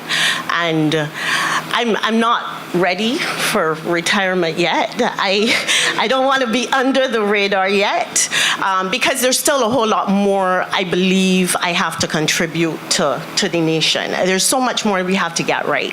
You spoke about culture. And yes, there are major culture shifts. There are major challenges. Because as I said, we're dealing not just with a newspaper, we're dealing with social media, which is a beast, it's a monster, it's 24 hours, right? Which you don't really have the power to control. You're also trying to tailor your content. You're trying to make sure you have the right content. You're also making sure you have the accurate content. And for different mediums, right? You have to structure it. My thing that I always tell myself is that I can't throw my hands up. I want to sometimes, and I feel like it sometimes, but I think it's important not to. You spoke about the importance of data as well, and going out and really hearing from the public what it is they want. That is also important. Sometimes we sit in our rooms and feel, and again, this is just at any company, and feel that we have the answers to everything. We have it right. We know what people want. We don't need to hear them. But no, we don't. You need to get out there. So your rum shop story resonated with me. I've been in many rum shops, because you have to hear from the people. And I think, I know as a journalist, it's not about sitting in your office and making calls. You have to go out and feel the temperature, and that's why one of our editors, Maria Bradshaw, is so successful at what she does. I am sure everybody here drives along the East Coast, and perhaps some of you may have seen the house going up. I hope nobody here related to the person, by the way. So this is not about the person, it's about the policy and holding people accountable, because in the plan, the development plan, you're not supposed to build there with the cut rock. So I made that point only to say it is getting that information and traversing and going out, which Maria did, and really digging deep into that story. Then you make the calls when you come back, but you have to go out. We've had data over the years that shows us, listen, which columnist really appeals to people. We know a lowdown before would have been, he was the go-to on Fridays. One columnist, and I am guilty of it, I would never have thought Healing Herbs, which comes on Thursdays, would be such a major column for the nation. I mean, I'm like, okay, when are we dropping Healing Herbs? But you can't drop Healing Herbs because the information and data from people say it is one of the most popular columns in the nation. Again, I put that back probably to the fact that we're an aging society. Everybody's so concerned about our health and wellness. We all want remedies. We want home remedies sometimes, So hers is really a very popular column. So I said that to your point about the importance of data. Regarding the culture, which I mentioned, I think we all in our respective companies face changes and challenges. To throw our hands up in the air I don't think necessarily that is the answer. I think we have to pivot and to adapt, see how we can tweak it here to the benefit of our own organization, and just stay true and recognize in my operating space that we are still servants of the people. That's what I feel for the nation and media. We are servants for the people. We're not doing it for ourselves. We are here to serve the people. I love it. Thank you. Thank you. Thank you, Carol. So we heard it there. Pivot, embrace your audiences, and spend more time in rum shops. And that's the secret. You'll get the story. Yes. So we want to use this time now and the opportunity to engage with you. Let me encourage you all to ask them some really tough questions. I feel like I've gone easy. Please don't. I've gone easy on them. But we want to really hear from you. This is a good time to get your money's worth, get some free advice, and let's hear from you. Yeah. We are taking 2 questions. Make sure yours is one of them.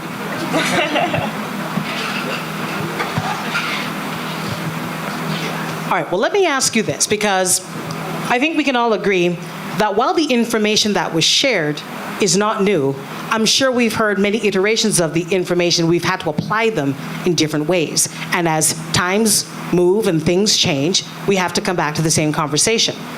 So what I would like to know then is how this information, which largely has not changed, how does that influence decision making?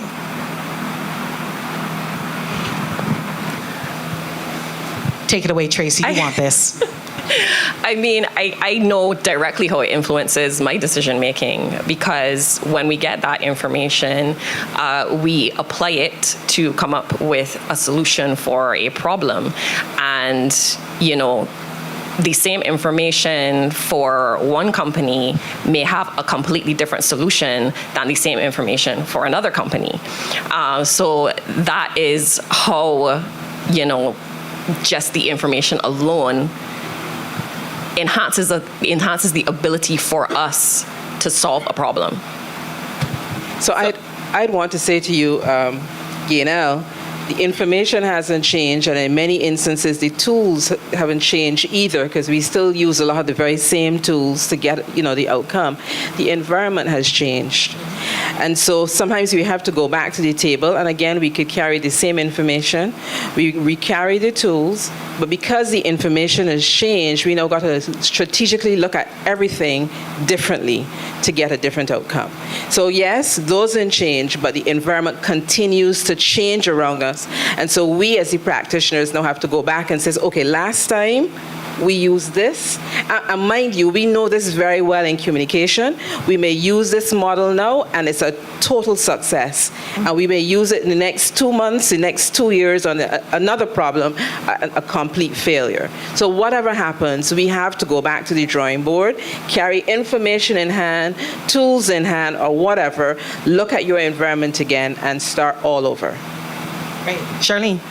Yes, I just wanted to say we didn't go too much into the personal aspect, but I will bring that up now. So for me, you said something funny yesterday when we were here at the rehearsal, referenced me as an influencer. But I don't see myself as that. However, I do recognize that there are people who are following you, who are watching you, and they're relying on you for certain information where they think you are an authority in whatever space, or they enjoy the things that you like. And using that information and seeing how they're engaging with your page, obviously, you tailor your content. Sometimes you have to. You tailor your content to encourage the engagement from that audience. And one of the things that we spoke about, all of us, we spoke about this in our introductory videos, is how you can leverage your personal brand to benefit your organization. Because of the interest that my personal followers have in me, whether that be through food, through family, a good gin martini, they rely on me to share information that they know will benefit them. And I use that wherever I go. In a previous job, when I was at an insurance company, the insurance company was referenced as an old man. And we probably were one of the first financial institutions who used that information and made a very determined effort to change that view. We may have been one of the first financial institutions, if I can recall, but maybe I was just paying attention to us, our social media was filled with trends. Our social media was filled with memes. Everybody wanted to work at this company. I can call the name, right? At ICBL. Everybody wanted to work at ICBL. ICBL did all the fun things. ICBL did, and this was years and years and years ago. ICBL did all the fun things, and this is how we used that information to change essentially how we made a decision. Because before it was ICB, it was your mom's insurance company, it was your grandmother's insurance company, but through a rebrand, which your team had a big part to play in that, and our use of social media, we did manage to change that perception of being that older man in the industry. Excellent. We have one more question. Sure. Yeah, absolutely. I'm going to take a dig at that one, Gay, now. In terms of the culture, you're right. The information, has not changed. You're right. But for us and for certainly at the nation, I would imagine for all media practitioners, what happens is the landscape has changed. How you operate, how quickly you get news out. So there is no way there is a mass casualty today. Anybody in Barbados is waiting for the nation to put it in a newspaper tomorrow. And we have had to change and switch gears from years ago, recognizing that nobody's waiting for the next day. The news is out. We have, no disrespect to anybody in the room, but bedroom bloggers, people who believe that they are journalists and are not. That's the reality, but they're getting that information out there fast. Sometimes it's almost like if we're in I'm first, which is okay. I don't mind first, because sometimes the accuracy isn't there, the context isn't there, the responsibility isn't there. And the reality also is the nation is held to a higher standard. If we go around, 3 people died. Oh, shoot, it's one person. No, you would accept that from a blogger. You're not going to accept that from the nation. That's the reality. So the landscape has changed where we have had to tweak and switch up our decision making. Okay, there's this, so we have to put it here on this platform, but we have to go deeper for the paper. So the information hasn't. The landscape has changed, and it is changing daily. I mean, journalism is just evolving, and you just need to try to keep up sometimes, and that is a challenge. Okay, so we have a second question on the horizon. Now's your time to get it in. Yes, sir. Can we get a microphone down to this gentleman over here? He's going to be our final question, but I'm also going to get, until that microphone gets down there, my friend here to just repeat the address that they can send their questions. You can send your questions to... Hi, good morning. My question is for Jackie. It's okay. Go ahead. My question's for Jackie. Jackie, as a customer of Barbados Light and Power, my perception, I don't know if it's true, is that there have been more outages, let's say in the last 3 years, than we'd had previously. Does your data reflect that? And then in addition to it, how are you in your position challenged to respond to these things that come from the public? So I'd like to say we take that offline and we'll discuss that outside, so it's not reported in the media tomorrow. But our statistics say yes, that we've had more outages, but shorter outages for sure. What will we call it? Yeah, the duration is much shorter, and faster response. The thing is, we have so many things now that impact us. And mind you, here's the other thing before I get to what impacts us. You note it and notice it very often because now everybody relies on all the electricity every day. And so anytime, even if there's a blitz, you recognize it. But there's so many other things impacting us. One of the things that we have been trying to deal with within the past weeks now is the number of accidents that we've been having. And Alan is there to back me because he's also a part of the whole pole policy and the things that we have to deal with on the utility poles. We have so many more accidents these days. And once that happens, there is an outage in the area. Might not be a widespread outage, but certainly the people in that particular area feels that impact.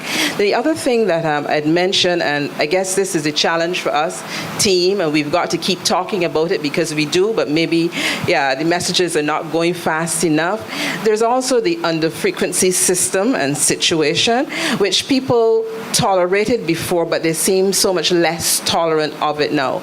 I am maybe not the one to explain it. The engineers would better explain it. But again, I usually say in my own way, if you're coming up Horsill, and Horsill is much better now. I'm talking about the old Horsill when I was a child. But if you're coming up Horsill and that old bus is coming up and it gets too heavy and it's just not getting up, they usually say offload a few people first, get the bus to the top of the hill, and once that happens, you could reload again. A very poor, simple analogy for what happens in the electrical system. And so sometimes we get overloaded, and at a time there's what we call an under-frequency trip to just take a few customers or some customers off until the system stabilizes itself again, and then everybody is back on. Before that happened, but people, I guess, never took note of maybe this short 15-minute outage that could be as we sort of stabilize ourselves again. And I say to you, that's because we've become less tolerant. An hour outage or 2-hour outage was shouted at, and you would let a 15-minute or 10-minute, and sometimes it's just 5 minutes as we restabilize the system. But people don't even let that pass now. As soon as 5 minutes you're without electricity, oh my God, we are inundated on social media with the bad words that they call us, that the electricity has gone off. So Errol, I'm with you. I do believe that because of circumstances and situations, yes, it may appear as though there are more outages at this time, but when you look at the duration and frequency, the duration, they're very much shorter because certainly we respond differently. We have a whole new network that once, if it goes off here, the electricity is redirected from another area and you come back on again. But again, we're dealing with a different kind of customer altogether, different expectations, and it makes it even more difficult on us. But we ain't giving up. We keep trying. That's the any question. And thank you very much for the question. I have a question. We've heard a lot of discussion about influencers and in today's media mix. And I wanted to ask whether you use the communications professionals, whether you use influencers as part of your media mix currently, and whether you see a role for harnessing the power of the influencers. And I'm asking this from the corporate communications perspective, but also to Carol from the media practitioner's perspective, bearing in mind that you have the constraints and the different standards that you discussed earlier. But I was just wondering if any of you use influencers as part of your mix. So I'm going to go first only because I'm going to be very short and sweet. No, we do not. We are our influencers at the nation. The reality is, look, we base our content on credibility and facts. We do fact checking, and again, no disrespect at all to any influencers in the room, but there are lengths that we go to make sure that we get it right. And in that context, no, we would not use influencers. We are supposed to be good storytellers, fact checking, doing whatever relevant checks that we're supposed to check, having a balanced and fair and responsible, responses to the story. If we don't, we'll say up front, look, we tried to get so-and-so, or this person preferred not to comment. You know the drill. You guys know the drill. But no, we would not be in the business of using influencers at all. So I am sure that you'd want to hear the answer from my perspective, and I'm sure many of them listen now to hear what I say. The answer for you is yes, no. We don't want to use influencers, or let me put this differently. We would use people, strategic people, very carefully. Let me put it that way. And we'd use less under-the-table methods and use on-top-of-the-table methods. Let's use brass tacks as an example. No, I don't influence none of them men. Because I don't want, and we've heard it said on many occasions, that person is a PR person for Light and Power. Not the case at all. But what we do, Deborah, is we call Let's Talk for moderators. So we would have a session, and we would certainly like this, invite all the moderators to join, and we would give them, we would present so that we give them our facts and give them the opportunity to ask the questions that maybe the people ask them, or things that they would want clarified, so that when they speak, because we always say we would prefer to give you the information so that when you speak, you don't speak from a position of ignorance. You with me? So in that way, we try to influence them on top of the table, certainly not under the table for anybody to say that we're paying them as PR people. Then as we scope our media, our social media, and we go through all our monitoring, sometimes we see people or persons who have an interest in the company, but they got it all wrong. And so on occasion, we have reached out to give information, direct message, nothing under the table, so that you understand this particular process a little better. Take, for instance, Errol. Now that he has that information, I expect that he would be an influencer for me, and so next time there's an outage in the area, he would just say, give them 15 minutes. It's possibly just an under-frequency situation. It will be back on shortly. So the answer for you is yes, no. With me? That's my end. For me at the airport, we don't use influencers. I can't say that is something that will or won't change. But I do believe that there's a purpose and there's a use for influencers. I just think that we really need to understand. We need to understand that profession, that job, that career, however you want to call it. We need to understand it more a little. We need to understand it a little better, and we need to understand what our role is in managing an influencer. And I often say in the spaces that I've been in, where people bring up the conversation of influencers, there's certain names that people call, and they usually just call them because of the number of followers that person has, whatever engagement that person has. But is that person a proper representative for your brand? Is that person a proper representative? Do they have the same values as your organization? And oftentimes, I mean, from what I've seen, there's a lot left to be desired in how people are choosing influencers, who to work with, and how they are managing said influencer. So you do have, it is a space now where it's a very desirable job. Everyone wants to be an influencer, but the reasons why they want to be an influencer, because of popularity, they think they're going to get things free. There really is no useful intention. And this is not everybody, don't get me wrong, this is not everybody, but there are instances where it can be damaging. When I worked with artists, I ensured that my artists, what they enjoyed, we would align them with the proper brand. So I managed Mikey for a number of years, for example. He's not a very heavy drinker with respect to alcohol. He likes certain drinks. So you're not going to see him advertising vodka and this thing and that thing all the time. Yes, I think he did whiskey at the time because that's what he drinks.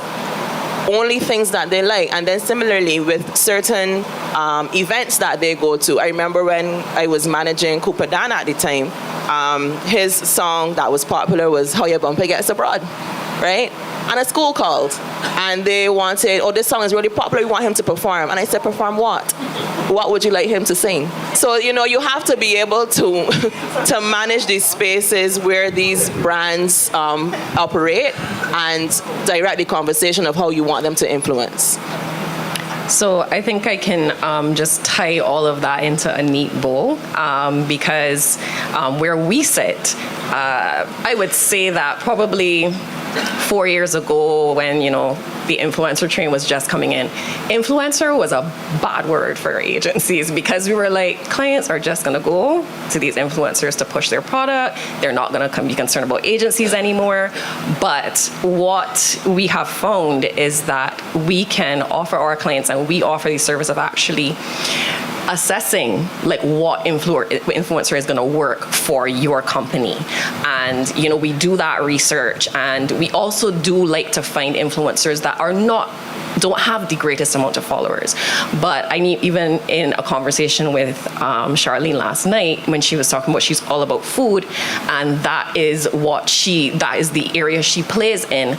We look for the people who authentically like that product or would like those experiences, and we contact them. And it's nothing like underhanded, like Jackie was saying. It's like, we want you to come and experience this company's offering. We want you to experience this company's product. You don't have to say you like it. You don't have to say, don't feel any pressure. You don't have to post anything, but we just want you to experience it, because the chance is likely that once we've done the research and we identify these people very carefully, that they're going to like it and they're going to want to shout about it and they're going to become an advocate for it just by us giving them the opportunity to try it.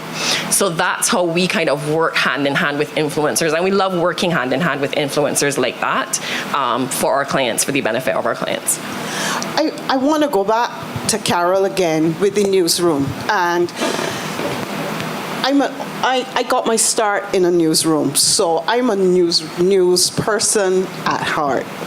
How do you then keep the newsroom level and the journalist level in the face of these stars, where you have these thousands of followers and these lovely comments and, with the people who get the story out fast and inaccurate, as opposed to your team who is charged with the responsibility for accuracy, for standards, for appropriate styles of writing, and that type of leading the society type of role. How do you keep your newsroom level then in the face of the stars? Right. So I know time is getting ahead of us, but let me try to answer that very quickly. Everybody wants to be a star. That's the reality, and that's the environment we're in now. However, if you want to be a star and just play fast and, footloose and all that, perhaps the nation is not the place you need to be. Because, you can find somewhere else to go. Just not at the nation, because again, we still have that responsibility. So it's in training, it's also in conversations and reinforcing it all the time. Sometimes that's a challenge too, because who likes to keep saying the same thing all the time? It's frustrating, right? But you have to keep on with the conversations. You need to also flag things in people's work when it's not good, and not try really hard not to accept mediocrity. And when you know within yourself, as a journalist for many years, that this should not be out. Now, I say that, I'm not going to be a hypocrite. Sometimes when you are staring at an open page and you have to fill, and that that's a story, but sometimes you don't have all the things that it can still go, but you still know there's some things that, I wish we had this in it. It happens when you are in that position. But I think it's in the training, it's in the conversations as well. well. We need to talk to people, and in the newsroom, we have the makeup and demographic is such where we have people who are more like my age, past 50, and then we have some younger ones that we're bringing on board, because that's also important too, to have a newsroom that reflects society and reflects the current environment and where we're at, because they're the ones too that are bringing all these new trendy things on board, which we still need to embrace and can't, just ignore. But again, it's also in mentoring and coaching, and I know that sounds all hairy-fairy, but it really is in trying to develop some, and it doesn't have to be a meeting, but having the conversations, even if you pass by somebody's, desk, just have a conversation. I see Paulette is here. She's head of our advertising, and very often I know some of our young team members in editorial, not advertising, goes down to Paulette's office, or she will come up on her way to another department or to somebody else, and she'll stop and ask a question and engage. And also, we have to also be in a position where we say, no, that's not right. And very often, some of us don't want to have that tough conversation and say, no, we can't go with this. It has to be held. We do it another day, or this is not the way. I know we're rushing ahead, but that's also why I wanted to talk very briefly about personal branding as well. It's important. We all look great in this room. The reality is, most of us, if not all of us, our brand is tied to our business. So you can't go, for me, I can't go mouthing and blasting products. I can't go blasting CIBC or Light and Power, on social media, because people will feel that I'm speaking for the nation. No, I'm speaking just as somebody who had a bad experience, but people see that. But I wanted to make that point, though, that for all of us, our brands are linked. So often we have to watch what we say, how we behave, how we dress. So crop over is coming up, and we feel that, I will go out and party and dance. That's not the point. However, I'm still going to do it in a way that I'm not going to embarrass myself or my company. And I think those are things that we really need to recognize as well. The brands are linked, and who people see you as, that is, and whatever value, you expose and say that's what you hold dear to, then people are going to see that, and they see it as an extension of your company as well. That's it for me. Sorry, Gaydel. Don't apologize to me. This is Devon's panel, who will have the moderator's final word before I invite the vote of thanks. Thank you. I'm being told to wrap up, so before I get that music that I was asking about earlier, I wanted to just frame everything up and mention this to you, to say that we're here for a very important reason. Alison, we thank you for the insights that you shared earlier, panelists. Just amazing what you've shared, and it forces us to recognize that we're at the point of no return now, where we cannot make key decisions without the relevant information, right? And if we make assumptions, you know what's going to happen? We're going to lose a lot of money. You're going to lose your shirt, I'm telling you. So Alison has taught us this morning that the value in media intelligence and so on, and understanding perceptions, it's all about psychographics, because psychographics for me is more critical now than demographics, because we no longer have a homogeneous audience, right? Our audience is so diverse, and the things that connect them and the common values, the subcultures that we're seeing and so on, they're now global, right? So we can't speak to our audience in a local context, or we can no longer say, well, in Barbados so happens, because the influences are from all over. So with that, I place a lot of value on psychographics and understanding the audience in order to drive and make informed decisions. So I want to encourage you to give thought to the idea of the sphere of influence.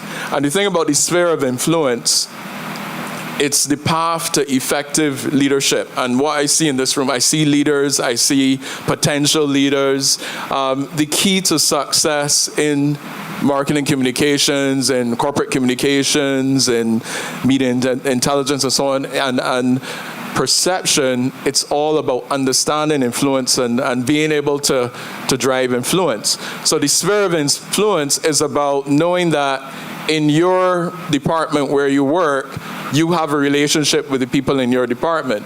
So you want to be able, though, to be in a situation where, because you learn about those people, you understand your environment, you can have that influence on them.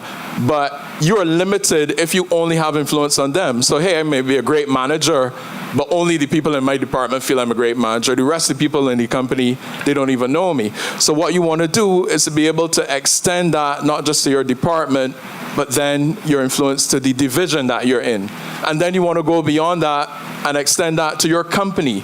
But here's where it gets even more critical, because you don't want to just simply be the star within your company. You want to be the person who is the thought leader, who is the person who shares important information within even your community. And then beyond your community, you want to go national. So it's like looking at concentric circles. The sphere of influence, it starts with my immediate circle, and then it extends and it extends. But the way to do that effectively is about knowing your audience, understanding what drives them, how you can relate to them and identify with them so that your message resonates and so on. So I think, Alison, thank you, because we cannot go forward without this type of intervention that allows us to be more effective with engaging with our audiences. So, Alison, I don't know if you're offering a 1 month free trial for everybody in the room for coming, but trust me, folks, try it. Try it. And even if you feel like I can be overwhelmed by this, that's the beauty of Media InSite, where they support you, they do the hand-holding, they help you to understand how you can leverage that data. So that's it for me. I see a hand up, but I'll leave our host to determine how we treat to that. Thank you. Not only that, we'll find out in the vote of thanks exactly where you can send your questions. Thank you so much to our panel. We had Jackie, Charlene, Carol, Tracy, and our moderator, Devin. Thank you so very, very much. And at this time, while the applause are still ripe, I want to invite Ms. Sharon Aline Elcock to officially move the vote of thanks. Thank you all so much for coming today.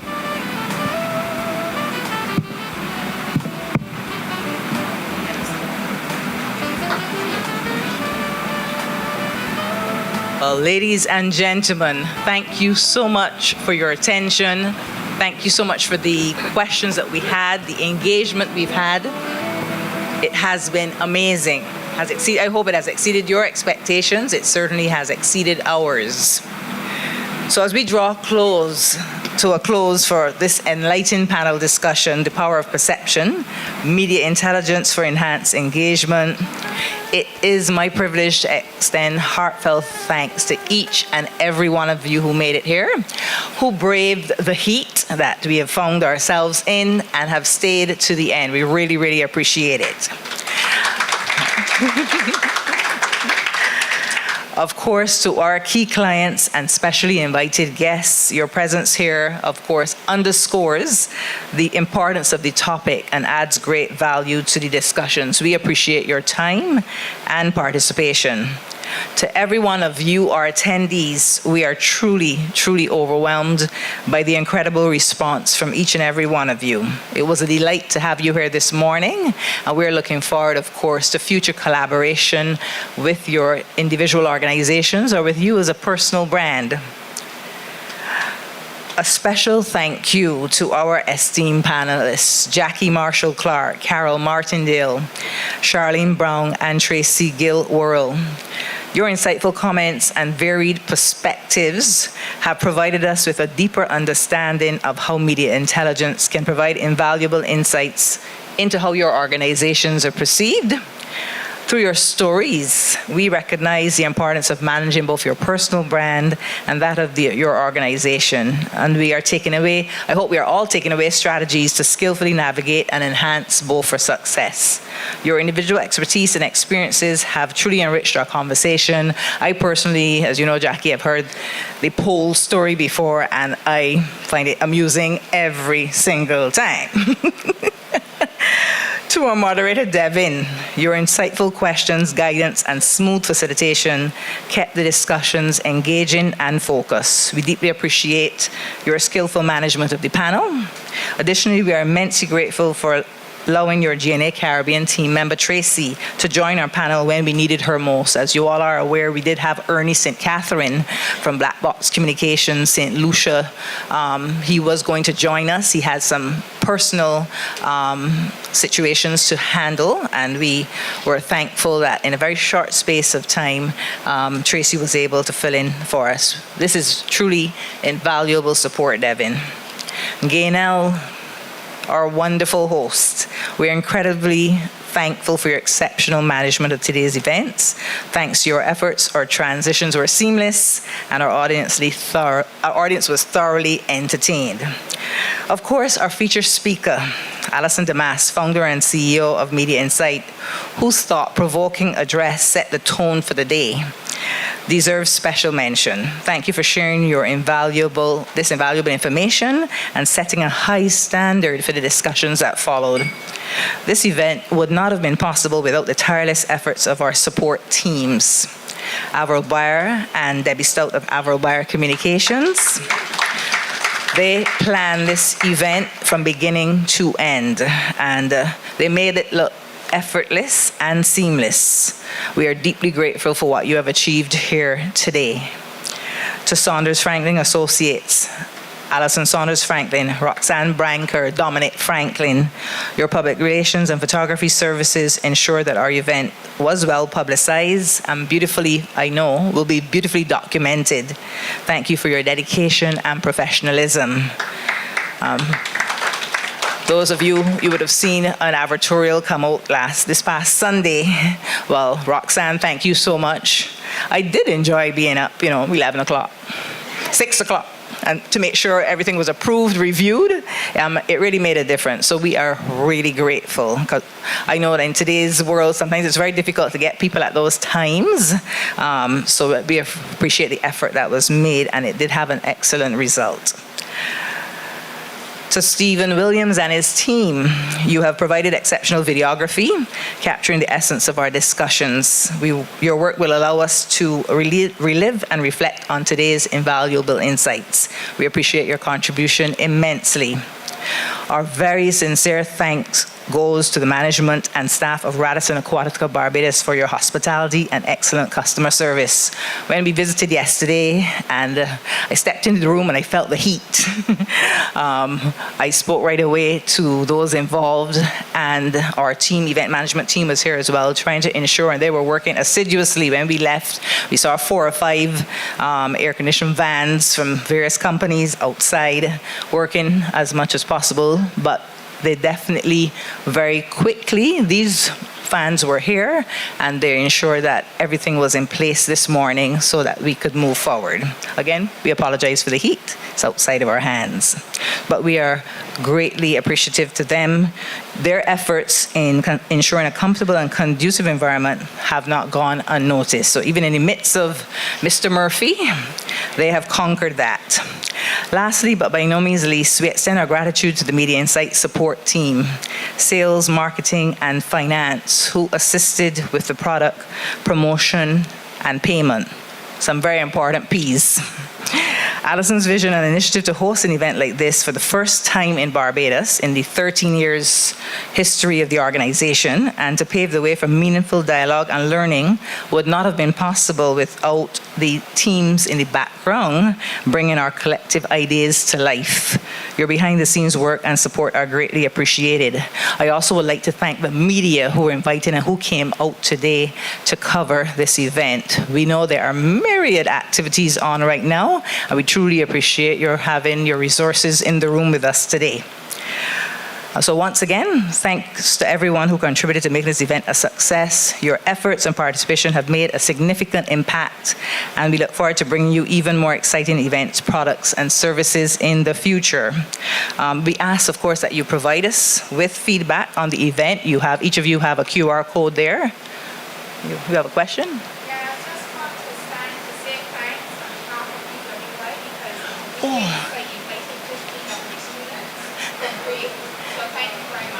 Right. Thank you to Dr. Jose-Ann Knight. We really appreciate your response. One of the things we see as a company is the need to reach into the future. So we are being very scientific. We're predicting what's going to happen next by ensuring these individuals are in the room and understanding what are some of the initiatives, some of the real realities that they're going to face as they come out and take up this profession. So please do take the time to say hello to them as you move around the room. Thank you again. We ask that you provide us with your feedback on the event via the QR code you've received. Again, any questions that you have, you can send them to me, Sharon, SHARRON, at media-insight, INSITE.com. Or you can give me a call at 836-6919 for useful and media intelligence-oriented queries only. We invite you to spend some time with us. Getting to know you is very important to us. We also encourage you to connect with someone new at this gathering, explore opportunities for sharing with like-minded colleagues, and perhaps collaborate in the future. Have a wonderful afternoon, and please travel safely to your destination. On my way here this morning, 2 accidents already for the morning. So please get back to where you're going safely, and we thank you.